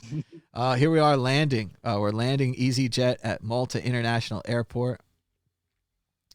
Checking it out, going forward. Getting our bags, which also means getting the satellite dish. There's the satellite dish in the back of the car. That had a much more comfortable boot. That was more like a van. Oh, here's our video. We need this. This is us driving through the streets of Malta with the satellite dish. This is the hero shot, right? Indiana Jones music. Dun dun dun dun dun dun dun dun dun dun dun dun. Look at that, heroes, and there it is, right there. It's out of focus because the guy moves so quickly, but it was like delivering a heart for a heart transplant. Oh, it's amazing. The guy's like, "Do you have the satellite dish?" "Yes, we do." Yeah. He put it immediately on this cart and started rolling it out of there. Immediately, the Blockstream guys started hooking it up and aiming it and configuring it. And apparently it takes a long time to do a satellite, but they did it very quickly, just in time for their presentation. We saved the day. We delivered the Blockstream satellite to Malta. I've just talked, just to very quickly interject, Tom, because my friend's watching, my best friend, and it's his birthday today. And so I did say, I would say, "I love you, dude," on Tinternet. And he also shares a birthday with my sister that I mentioned the other day that is no longer with us. So he's a special friend. He's a good guy. So I love you, man. Thanks for always being there. Is it Norm? And back. It is, yeah, it is Norm. Say Norm's name. He wanted you to say, "I love you, Norm," or he wouldn't go to sleep the other night. I love you, Norm. I can't believe you didn't say it, really. But I'm sorry, man. Happy birthday, Norm. We hope you get to sleep tonight. Yay. But yeah. So there he is. Look how fast he is. My second photo, also out of focus. This guy was just cooking. And there's some Brains OS hardware. There's Dan's Bull Bitcoin hat. There's me and Dan at the Understanding Bitcoin conference in Malta. We made it. We weren't even intending to go to Malta. We were just supposed to stay in England. There's a cool old Maltese building. They all kind of look like that. The sandstone, the sunshine, the Maltaness. right? It's It everywhere. was so cool though when after it got taken off, like you said, like the heart being transplanted, there was a buzz because the satellite had been delivered, and they'd been really placing their bets on whether they'd be able to get the satellite configured, and they did get it configured, and they made Bitcoin transactions using our satellite on the top of the hotel. So that was literally an incredible journey. Amazing. It was amazing. We were heroes. We delivered the satellite. We were exhausted. We stayed up all night. We drank too much. And we missed the party. We totally missed all the parties. We just crashed completely. And for our troubles, there's the little behind the scenes media room. We got to hang out with the crew, got some food, free food. Always get free food. Go to the media room. There we go. Adam Back was speaking. It was a very cool conference. Look, they had the TX10, the Go Tennas. Those are very cool. A lot of technical stuff. There's that building with some clouds behind it. Oh, here's some pretty Malta shots here. You guys want this? You want to experience the pretty of the Malta. Oh, it's doing low res for some reason, but you can imagine what it looks like on a nicer res. But yeah, Malta, waves right there, surrounded by the Mediterranean Sea.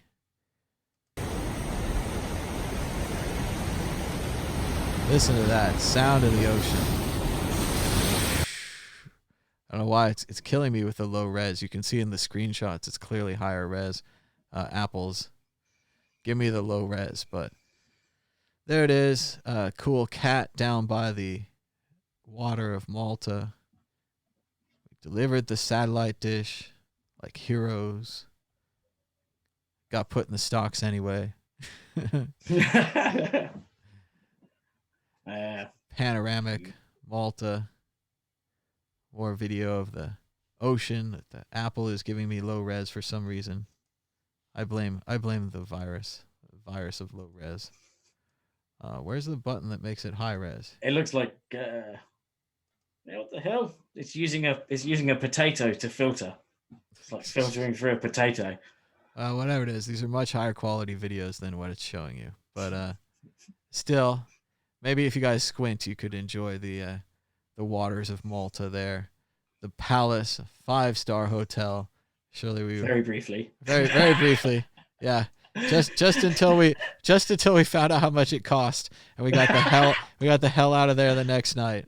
Cancelled the next two, and we're like absolutely canceled. But again, we took lots of pictures so you guys know what a luxury hotel room looks like, in case anyone ever buys you one for a single night after you've delivered their satellite dish. This is a. Oh, you know the worst part is the Bitcoin that Adam Back sent me, which I was meant to keep eternally in the address with that story attached.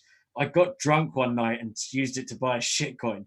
And I feel absolutely distraught. I feel like I'm just such an idiot. Oh, that's sad. That's the worst possible use. I thought I was going to keep that money I won at a poker game once forever, but I spent it too. So it all happens. Here we are getting ready with the Nodal guys to do some interviews. We went ahead and took over a room there and just started doing interviews. Look at that fancy hotel.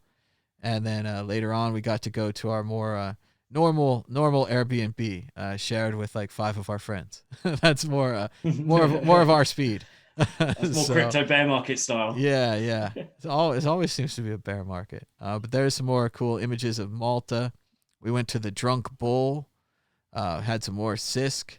That's fun Maltese beer. Tastes like water. Gotta like that. Looks like a chicken sandwich there and some crisps. Look, somebody's eating octopus. Ew. There's an octopus. And we're hanging out in Malta, causing the price of Bitcoin to go up because we're on tour, of course. And there's Dan, hodl my beer. There's me. There's it's raining. Malta. Later the next day. I was just thinking whether that was the time when I had to. We both had to record the tune for the Bitcoin's 10th birthday, and but that was a different story. That was a different story in Malta. But yeah, this is the time I got to go on this ferry here with my buddy Neil and Veronica and her friend, and we went on a car ferry to Gozo, a very small island near Malta, and it was pretty neat. They had a great temple there. It was older than Stonehenge. It was really windy on the boat. Hat got blown off. No, I held on to it. But there's Gozo. There's the island, and it's neat. What's neat about Gozo is that Gozo is green. Malta is all sand and dirt colored. Gozo is actually green. And this is a beautiful video. I don't know why it's going to give us the low res version. Apple, part of the new cruelty from Apple. But yeah, it's really not. Account settings. Yeah, I'm sure it's in there. Oh, well. But anyway, I got to go to Gozo. It was really neat. We went around. We went to all this museum about all the stuff that the old people had left behind, the ancients, if you will. Did you go to Gigantea? Oh, Is yeah. that where you went? Then we went to Gigantea. Yeah. There it is right there. Yeah. Allegedly built by giants. I you saw can my see nan instead. The size of the stones here, incredibly huge, incredibly heavy. How did they move them? We don't know. No picking flowers. There's rules. But yeah, they're working on reconstructing it here. It's a magnificent temple. Unlike Stonehenge, you really get to go up inside there.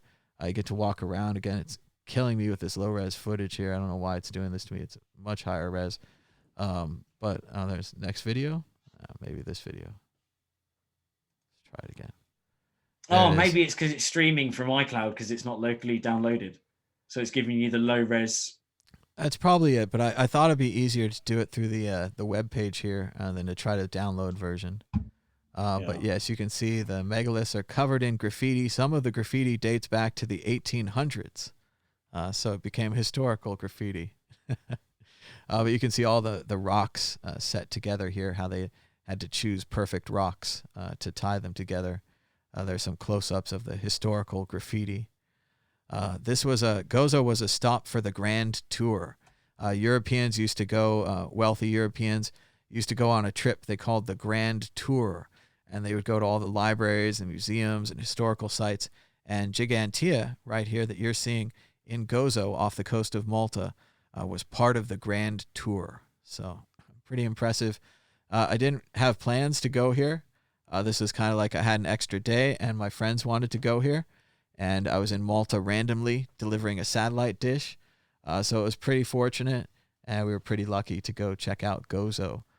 We checked out Gigantea there, and if my photos will load, I'll take a look at the Citadel, which is another great thing. They had Dan's favorite food there, pasticci, right? That's what you like, Dan? Dan's gone. Beautiful cheese pasticci. Can't even comment on the pasticci. Tell the people what is it like, Dan? It's like a croissant with meat and sauce inside, kind of. Yeah. It's phyllo pastry, so they've got different ones, but this is phyllo pastry, and it's ricotta and yeah, just kind of ricotta and kind of a bit of not spice but salt and stuff like that. It's really nice, like crispy pastry. They're beautiful, and they're like 20 cents each. So you can literally you get 5 of those for €1, and you will not be eating more than 5. They also have a pea one there, so there's like a pea pasticci, and there's now a cool one as well, which is like chicken and something or other. But yeah, if you go to Malta, pasticci, it's all about pasticci. Got to get the pasticci. So here's just a square in Gozo. Memory of the Gozans who lost their lives in World War II, looks like. And never forget. The Italian who went to Malta. Brilliant. Oh, one day I'm going to go to Malta to a big hotel. So it's all about not being able to understand the Italian. It's a classic story. I can't really read it here, but here's some little walkways and alleyways between buildings in Gozo. Just an amazing place. There's an old church. It's the inside of the old church. Very nice. Great ceiling. Great detail, right? Everything. There's the sky. Loaves and fishes, baby. Loaves and fishes. Here's the Citadel. Can you believe my friends didn't want to go in here? I was like, we got to go in here. What are you talking about? Like, we could climb up there. We're going to be able to see everything. And yeah, then, I convinced them. We went inside. It was free. There's a church inside. Look at that. Inside of the Citadel. I look at my friends in the silhouette photos there. taking care of them, man. And yeah, there's the sun there. There's an old clock, kind of. We walked the stairs up to the top, and then you could see everything. And like I said, Gozo is green, so it was a pretty neat contrast to Malta, which is very brown. So there's our friends getting their hair blown around. Nice. There's a cannon weathered by the water and the waves and the wind of all these years. Look at that wrecked cannon. I don't think it's. Gozo got the fire best anymore. beaches too. They got like mainlands. Those beaches are cool, but there's more on Gozo. You're just selling it to me more, man. I already want to love go it. back to Gozo. I think it would be a great place to spend a couple days just sitting around enjoying the countryside. There's all the houses below. Here's a great panorama of the citadel from the top up there. But yeah, that's about it. That was our amazing journey to Malta, unscheduled. We weren't supposed to be there, but Adam Back needed a satellite dish, and Dan and I answered the call like heroes. You know, what's a hero? But there you go. Looking for a good image to end on. Let's see. Oh, I've got a few. I've got a few pictures that I wanted to rattle through as well about Let's go to Dan. experience. We're heading towards the end of the show here. We've shown you guys Gozo and Malta, the incredible journey to deliver a Blockstream satellite. Just a year ago, we had that adventure. So. Epic, and we won't be experiencing it until November by the sounds of it. Maybe longer. Who knows? Do you want me to? Shall I go in the sharing mode? Go ahead, full screen, Dan. We got. Oh, I go. need to stop mine. Here we go. All right, try it again. See what it does. I'm gonna share screen. Stand by. Which desktop? Do I just share them all? Do I just go one? Okay, desktop one. Let's give this a go. So okay, that is working. So yeah, started off with Bitcoin Fest, of course. Hodler.rocks' stuff. I'm going to slam through these because some we've seen before, but I've got some extra detail. Just a sec. Let me make sure we're on the right window first. So let's see. Oh, you're on the right window? No. Can you see it? Not at all. No. I need a minute. What is I need this? a minute. Okay, go ahead. Now it's me and Theo. You're good. What the hell? I need to change it on my screen too, Dan. Oh, there you go. All right, So go you ahead. got So you got Theo for the this was the what they call proof of work. Ah, yeah, proof of work. Learning about Theo's first computer there. And yeah, we had Hodler.rocks. The artwork we saw, Not So Fast, legendary crypto miner. He did a talk as well, and I'm just so disappointed though we're not doing CoinFest this year. I was really looking forward to it. It's Not So Fast again, and Chris Coney is the I think it was the au pair of not an au pair, that's the wrong word. Ben from and all the stamps, which eventually made it to my face, most of them. Bit of Bitcoin's giving me a bit of an intro. Yeah, and, did a set. That was a pretty cool set. I thoroughly enjoyed that. I've just got to plug my thing on, where I did amongst many other things, Hotel Poloniex, which is about being trapped in Hotel Poloniex when Bitcoin was partying and altcoins were partying too hard, and I couldn't get out because they didn't 2FA me, and so. Welcome to the Hotel Poloniex. Not such a lovely place if they don't recognize your face, because I was waiting for the 2FA for ages. We got proof of work with Nick. The biggest, this is like the biggest, what's it called? The biggest panel I've ever seen. I think there were more people eventually added onto it. It was pretty impressive. And then, we missed out a bit of the detail. So obviously there was the Bitcoin group show because it was on a Friday night, but unfortunately, so we did a live Bitcoin group in front of the whole audience. I didn't make it. Dan didn't make it. Yeah, before the show, we had to slap Dan on the shoulder there and say, "Sorry, pal, you're just too drunk to be on this show. You're gonna have to wait till a future show." And he protested and protested and protested. Then he instantly fell down asleep in the audience. No more protestations. So. No, my bad. But I did, and then there you go. So there's me discovering after I woke up. I think this is what happened was, I got put, I fell asleep. After that, everyone was like, go back to the room. I went back to the room, and then I was like, oh my God, I'm awake again. So then I found, there's a bit of a hole there. There's a satellite. Here we go. This is cool. Seeing the other side of this for me, yeah. Wait, I'm just going to go skip because there's a few. Oh, there you go. So here's the, we've got, so this was the horse. So riding the horse. Didn't eat much of my dinner, unfortunately. Again, another one of me passed out. But the main thing was I'll get to that one later. The main thing was the Bitcoin flag. So I don't know if you can hear, but this is Trevor got this one, and I'm not saying I'm proud. I'm going to take this off because I think you'll have to confirm whether the sound works. So I might do some fiddling. But can you hear this? Can you hear that? So no. Okay. Well, what is? It's not going to just do your sound, dude. I'll post it in the thing, but you don't really need to see it. I was a bit drunk. Full screen would be good. And full screen it. There you go. Play from the beginning. Oh, it's so good. People are home. So he's got like a portable fishing pole here, and he's extended the flag. And I think this is after they put you upstairs. They're like, don't worry, Tom. We put Dan to sleep. He's asleep in the room. He's fine.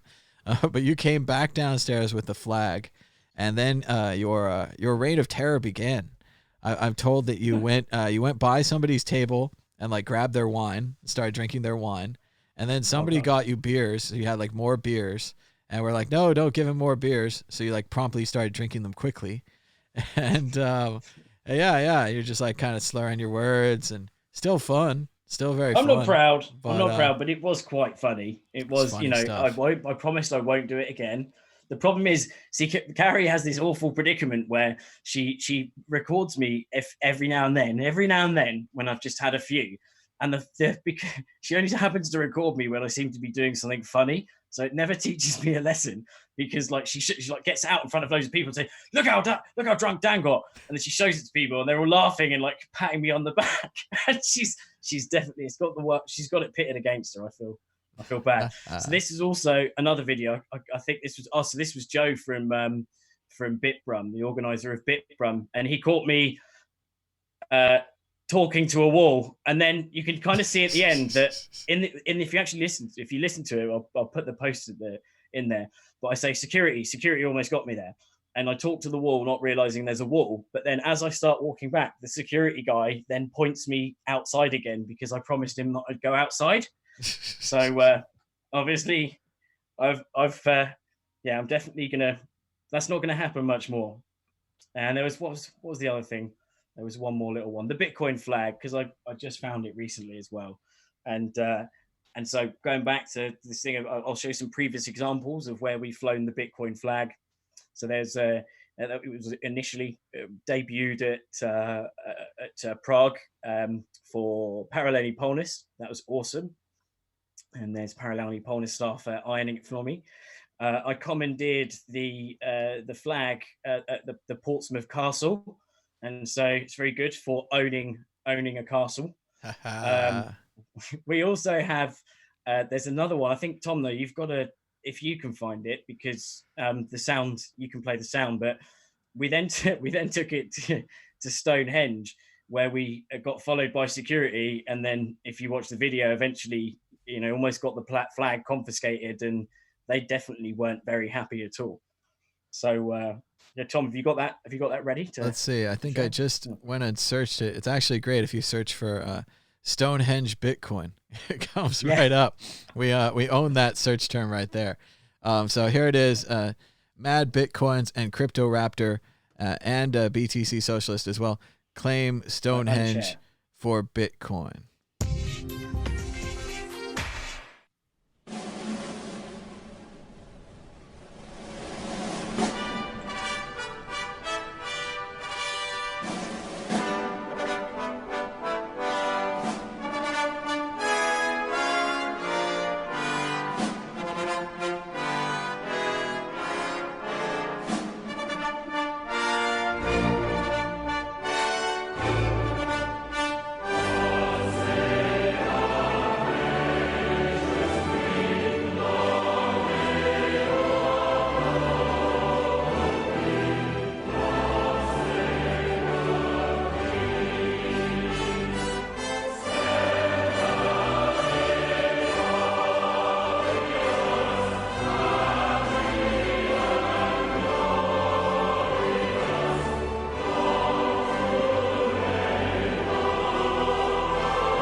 I didn't look good at the goatee.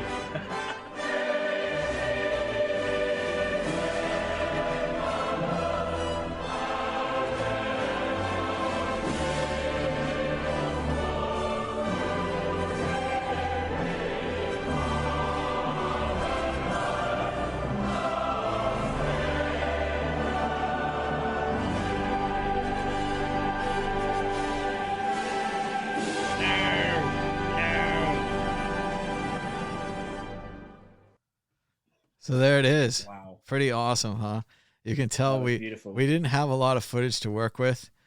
Pretty much the guy started getting mad at us almost immediately. And then as you can see, I'm more like casual there because I'm a visitor in the country. Dan just rushes out there and pulls it open. He's like, "Oh, we're not stopping. Like we're doing this thing." So that was our classic video of us at Stonehenge. I'll get the yacht chain video now a too. few more little bits that I wanted to share very quickly, just towards the end, because I'm actually really missing the fact that we should have been at a conference. So I'll do another little quick share. Am I sharing? Is that how it works? Go ahead. You're sharing full screen. Go ahead. Okay, there we go. So we went to just slightly before Stonehenge, but after we got back from Malta, we went to Bristol, where Tom and Ben formed a band, an 80s electro band. Yeah. And Liam. And then had a few beers. It was pretty good with Liam and Tom from the Breaking Bitcoin, not Breaking Bitcoin documentary. I can't remember what it's called now. It's not out though. I know that. We went to Stonehenge, where there was another band formed, which was some sort of hillbilly, I don't know, country band. Maybe that's our second album there. Definitely second album cover. Yeah. Good old Stonehenge being trailed by security. Bitcoin flag, which I found again, and here's us with the flag. And then, very quickly, saw this actually. So this was just around the time frame, just after I got back. Zuby, who actually lives in Southampton, he's been blown up pretty big recently. He was on like Joe Rogan and co. And yeah, he literally lives just down the road from me. Tom and I visited. That's Alice in Wonderland's grave, the original lady that Lewis Carroll. And we went to another castle. Forgot the Bitcoin flag though, but saw some cannons and stuff. Calshot Castle. Then we went to remember this, Tom? This was the Bitcoin radio building. Yeah. Yeah, but was it Bitcoin Pizza Day? It was like the bit last year. Oh yeah, it was Pizza Day. I think we went to the Bitcoin meetups and stuff in London. Definitely. Yeah. Went to the mission at the end, did a bit of a museum tour where they taught us a bit about the anonymity of banknotes. Lifestyles! And then obviously getting ready. Then tokens with Bitcoin codes. And then I think this is a cool picture. It's the old school shiznit with a nice little Bitcoin wearer there right in the middle, bang in the middle. British Museum, yeah. I just had to stick this in here because this is what we deal with in English tabloids. Is I stuck 9 cream eggs up my bum. I'm not sure what that's an Easter egg world record, so I'm not sure whether they're gonna. Oh, that's Dave. I forgot to take that out. That's my dog wagging his tail. I'm very sorry, guys. He's a lovely dog, really. That's how cool the flag is. Get yourself one. It fits in your average backpack. I've taken it through loads of airport security. They're totally cool with it. That was when I got my noddle, and instead of watching it sink faster, I got more enjoyment out of plugging myself in and watching it sink. And that was an amazing noddle. I recently got the Samurai as well. I'm wrapping up really quickly because it was that was it. That was wrapping at the Big Bitcoin Pizza Party at the Lightning Place. I can't remember what it is, but it's the Bitcoin Lightning Place. This is also this is a bit of Grey's Anatomy. The reason why this is in here, Bitcoin related. Doesn't this guy look like Mark Capellas? Definitely looks like him, I swear. Anyway, moving swiftly on. So the most uneventful. So I'll cover the second half in another show, maybe when we get bored of talking about the politics part. But so this on here, this screen is this was June the 13th. And it was had a few drinks. We were in town in London and went to Andreas talking at Coin Scrum. If you're ever in London, you've got to go to a Coin Scrum. They're amazing. And I decided to. He was doing an upvote thing, and I'm not sure you can kind of reach this, but I thought I'd do a bit of light, funny trolling And so I wrote a few of the things and then phoned people and text them to get to upvote them. And he was he was pretty pissed off when he saw that. I also had it trend is XRP really the standard trended for quite a while. Eventually it got taken off the screen. But the most amazing thing was, this is it, waffle over. I got back home at 1:45. My girlfriend was like, "Oh, I'm very heavily pregnant," and we're like, "Oh, shit." She thought something was wrong, and we were crapping ourselves.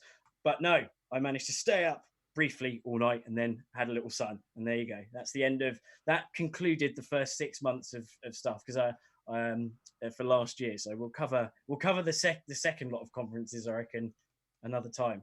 Aww. Oh, and so the one last thing, little preview of something I'm making as well. This is a remix of the Indiana Jones thing with 1,000 Bitcoin original Cassasius that I don't have, of course, but I really wish I did. It's not very amazing yet. It's getting there, but there's going to be like buildings crumbling around eventually, and then there's going to be like they're going to have bank names on them, and there's going to be all sorts of crazy stuff. So keep an eye out for that. I also did a bog roll version, but it didn't go down so well, as it were, and the plunger wouldn't help it. So that's my waffle. But thanks very much for that. It was an amazing time though, wasn't it, Tom? It was just there was just last year, cool conferences and traveling the world, doing the Bitcoin thing, and it wasn't the first time that Dan and I had been in Malta together. So we're going to show you our video from 2018. This is Lifestyles of the Rich and Blockchain, the world's first appearance of yacht chain ever. Of the rich and lifestyles of the rich and blockchain. Your loss is their gain. They're always blockchaining. If databases are such a problem, well, they got a token, and we're gonna solve them. Yeah. Good morning, Bitcoin. We're live from the Malta Blockchain Summit in Malta. As you can see down below, we have part of the main exhibition floor where thousands of exhibitors are waiting to sell you hundreds of ICOs. Literally everything from blockchain to yacht chain to sock chain. It's all available on the chain here in Malta. Good morning, Bitcoin. We're live from the Malta Blockchain Summit, joined by Baron Dan, the Crypto Raptor. How's it going, Dan? Any word on those new sponsorships? It's totally fantastic. I mean, we've raised 52 million in 2 days. We raised 50 million on the first day and decided to just go to the beach instead. It's so much easier to raise money when you're at the beach. People can just keep donating, and we just keep printing the tokens, and they just keep donating. It's been fantastic. It has been fantastic. And whilst we were there, we got also some funding for Yacht Chain, which is a perfectly fine yacht chain, a chain for your yachts on the blockchain. So we called it the Yacht Chain. And a lot of Bitcoin people and blockchain people, especially Ethereum people, they have this problem. You have too many yachts. I just have so many boats in so many countries. I can barely keep track of them. Sometimes, one time, I hate to tell you, but the servants ran off with a yacht for more than 3 weeks, and I had no idea where that boat was. How will yacht chain solve my problems? Well, the specific type of chain that's used for yacht chain is heavy. It's a strong chain. Some say it's the best chain. And it's made out of metal. It's made out of metal, and it keeps the yachts together. And that way they can't be stolen. They can't be stolen by servants. They can't be stolen by the captain. And if I have 2 yachts, say, in a different harbor, one in London, one in Malta, could you use a longer chain to connect the 2? Oh, our chains are the longest in the world. That's why we receive so much funding and so quickly. So it's the longest chain, it's the heaviest chain, and it solves all your yacht-related problems. It's Yacht Chain. Where can people learn more about Yacht Chain? If they go to yachtchain.com and check out our fundraising page, they can give us more money. Oh, I've just received a notice on my watch. We raised $3 more million. We're up to $55 million for Yacht Chain. Thank you so much for donating. Be sure to follow the links in the description below. Yachtchain.com. Blockchain. Blockchain. Blockchain.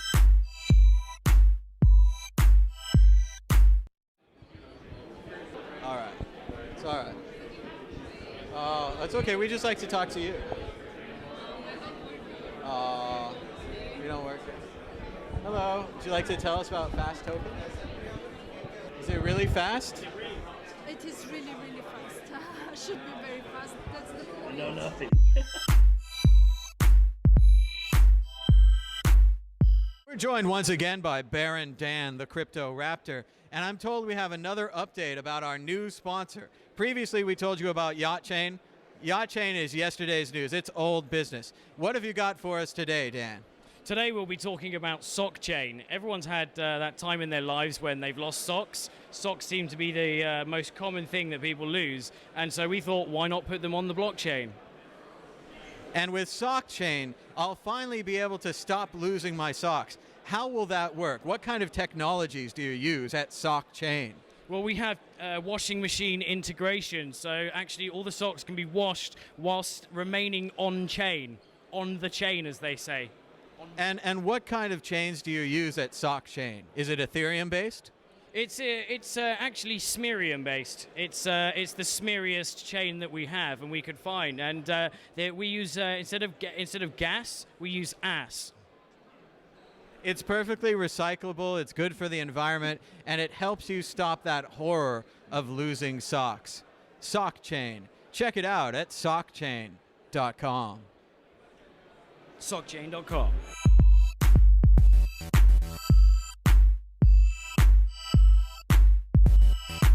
Good morning, Bitcoins. We're live from the Malta Blockchain Summit in Malta.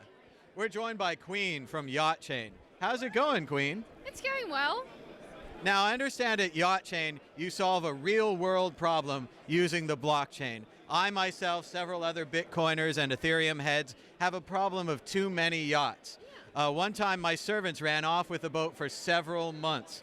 It was tough. I had to use one of the smaller boats. You can't find good servants nowadays, right? It's very difficult. I put the servants on Servant Chain, but that's a different video. Now, how can you solve the problem of people who have too many yachts and don't know how to store them? You see, the thing is, I had so many yachts. I used to store them just regularly, just put them there. And someday I said, why not build the chain for my yachts so they can be all together, And I talked to some people and we decided to make this project. It became a huge thing because there's so many people in the world that need to put their yachts together so that they're very well located, So I made it happen, and we have so many people interested in it now. It's a huge project. Now, previously when I talked to Dan, he said that at Yacht Chain they have some of the longest chains, some of the strongest chains, and that it would be a great solution for my yachts. But I have some very nice yachts. I'm not just looking for your average run-of-the-mill chain. Do you have any better options than just simply a silver or a steel chain? Of course. I always said this is a good way to solve the problem. They're very strong chains. Servants can't really run away with your yachts, which is a very good thing. Even the captain himself can't get away with my yacht once it's on Yacht Chain. Of course, yeah. So at some point it was a good project, but at some point I was like, you know what? I'm going to build a gold chain for my yachts. Gold Was good. It was interesting. People started to get interested in it. It's a little malleable, but very shiny. And it's so gold. Especially after Trump. He just makes everything gold. No one really wants to be associated with that color or even that metal anymore. Extremely tacky, So we decided to make different ways of doing this. We started adding diamonds to it, Very classy. And we added the white gold to it. Much better than normal gold, much like white chocolate. It's just so seasonal, yeah? Exactly. So then we started adding sapphires and rubies, and it became a whole thing. And now we have a new thing. You have a new thing at Yacht Chain. You're going to announce it right here. This is an exclusive for the World Crypto Network audience who is very interested in Yacht Chain. This is a huge announcement. So not only do we have gold chains, not only do we have white gold chains with diamonds and rubies, now we have everything together. It's the ruby, diamond, sapphire chain for your yachts, so your servants can't run away with them. I'm completely sold. I'm signing up right now. Before, I was on the fence thinking, should I go with a generic yacht chain or should I go with a gold one or silver? There are a lot of choices for me to make, but now I'm ready to buy. That was a huge problem. Oh, what? We have a new $10 million contribution to yacht chain. Guys, this is a huge announcement. Now you can have your chain for your yachts at a reduced price. Well, not really, because who wants a reduced price for the... I want to pay more. You want to pay more, right? Exactly. So this is just for me, but you guys can pay extra for your chains, and we'll welcome you into our bosom. And where can people learn more about yacht chain? Well, I mean, you have to be in the inner club. You can't really just know. There's no yachtchain.com. Exactly. You can't do that because then real people can't really get into it. So you have to know someone in the inner circle, and they'll introduce you to me, and then we can start making business together. So talk to your friends, help solve their yacht problems with Yacht Chain. Thank you so much, Queen. No problem. Blockchain. Blockchain. Good morning, Bitcoin. We are live once more from the Malta Blockchain Summit in Malta. We're joined by Dan, who's going to sing the theme song for Lifestyles of the Rich and Blockchain. Hi, Tom. Hi, Dan. Hi, Tom. How's it going, Dan? It's great, thanks, Tom. Have you enjoyed the Blockchain Malta conference? Oh, it's been absolutely amazing. Full of blocks, socks, and as most crypto conferences are, full of cocks. No. And as everyone's heard, we've closed the ICO round for Yacht Chain. We raised $142 million.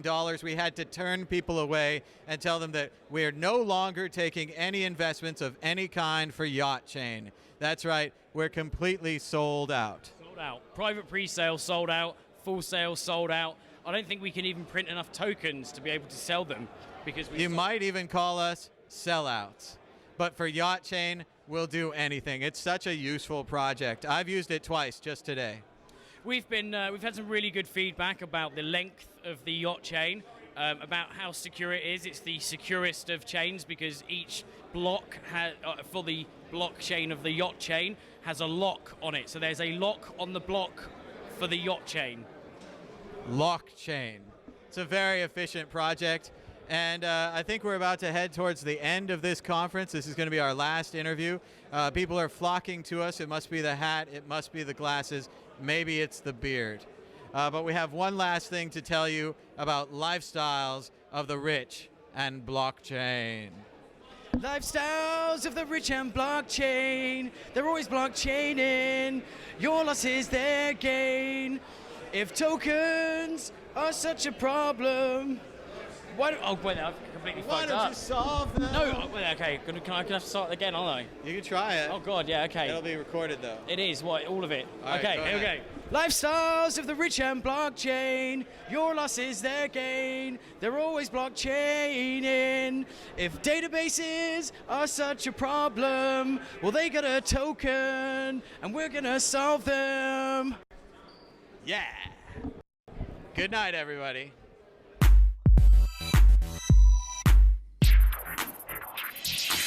Epic. Just a quick one on that shot with the flag. We were on my uncle's little boat, and he took us out for a little trip, and suddenly he looked like he shit his pants, and the sail had snapped, and like we started leaning, and we were banking so hard, it was hilarious. Like we were literally holding on for dear life as like, and the thing was wet. We had to keep on ducking because it was flying everywhere. We just about made it back, but yeah, great little trip. Yeah, it was amazing. We actually, like Dan's saying, we actually shot that sailboat footage. This is all our footage from Malta that we shot. Oh God, yeah, okay. It'll be on his uncle's sailboat. We'll play it just again here at the end. But yeah, look at that. Actual Malta sailboat footage, spared no expense. No expense. But yeah, it was a great trip to Malta. Classic time. Shout out to Queenie in that video. We met her at the convention. She did a great job She was just hilarious, agreed with everything, had the right kind of luxury attitude to really promote Yacht Chain. So it was great to have her there. Also great to have Dan there. We worked on a lot of lines and stuff. We tried to make this like our Ali G. It was pretty funny. And then later on, if you guys search into the archives for Yacht Chain, we did a whole bunch more interviews at Tone's conference last year in Las Vegas. So there are some more Yacht Chain interviews out there. You can watch people be confused about the strongest and the longest chain and how we're going to connect all the yachts together. But that's about it for this quick update episode. We told you the epic history of Dan and I delivering the Blockstream satellite to Malta. Maybe next time we'll get Adam back on here, and we'll talk to Adam about how epic and legendary we are. And I'm sure he'll agree. I'm sure he'll be like, I was mentioned in the white paper by Satoshi Nakamoto, but I never traveled from Manchester to Malta to deliver a satellite dish. So pretty cool stuff. So thanks to everybody who gave us a thumbs up and a share, everybody who donated and joined us in the chat, and everybody who joined us later on. Shout out to people who are still giving us comments. That's great to get comments. We had a nice comment yesterday all the way from Spain. They're even enjoying this show in Madrid, where I want to go because they have the Sorolla Museum, and I only got a small taste of Sorolla in Ireland, and now I've got the drive. I want to see some more Sorollas, but then again, no one can travel, blah, blah, blah. We almost avoided that damn thing for like 30 minutes. So thanks so much to watching our fun show. Join us again in about 2 hours, 1 o'clock Pacific Standard Time. We're going to be doing the Bitcoin group. It's our weekly roundup of the news with a great cast of characters and so on and so forth. So join us for the Bitcoin group, just a few more hours. Until next time, bye-bye.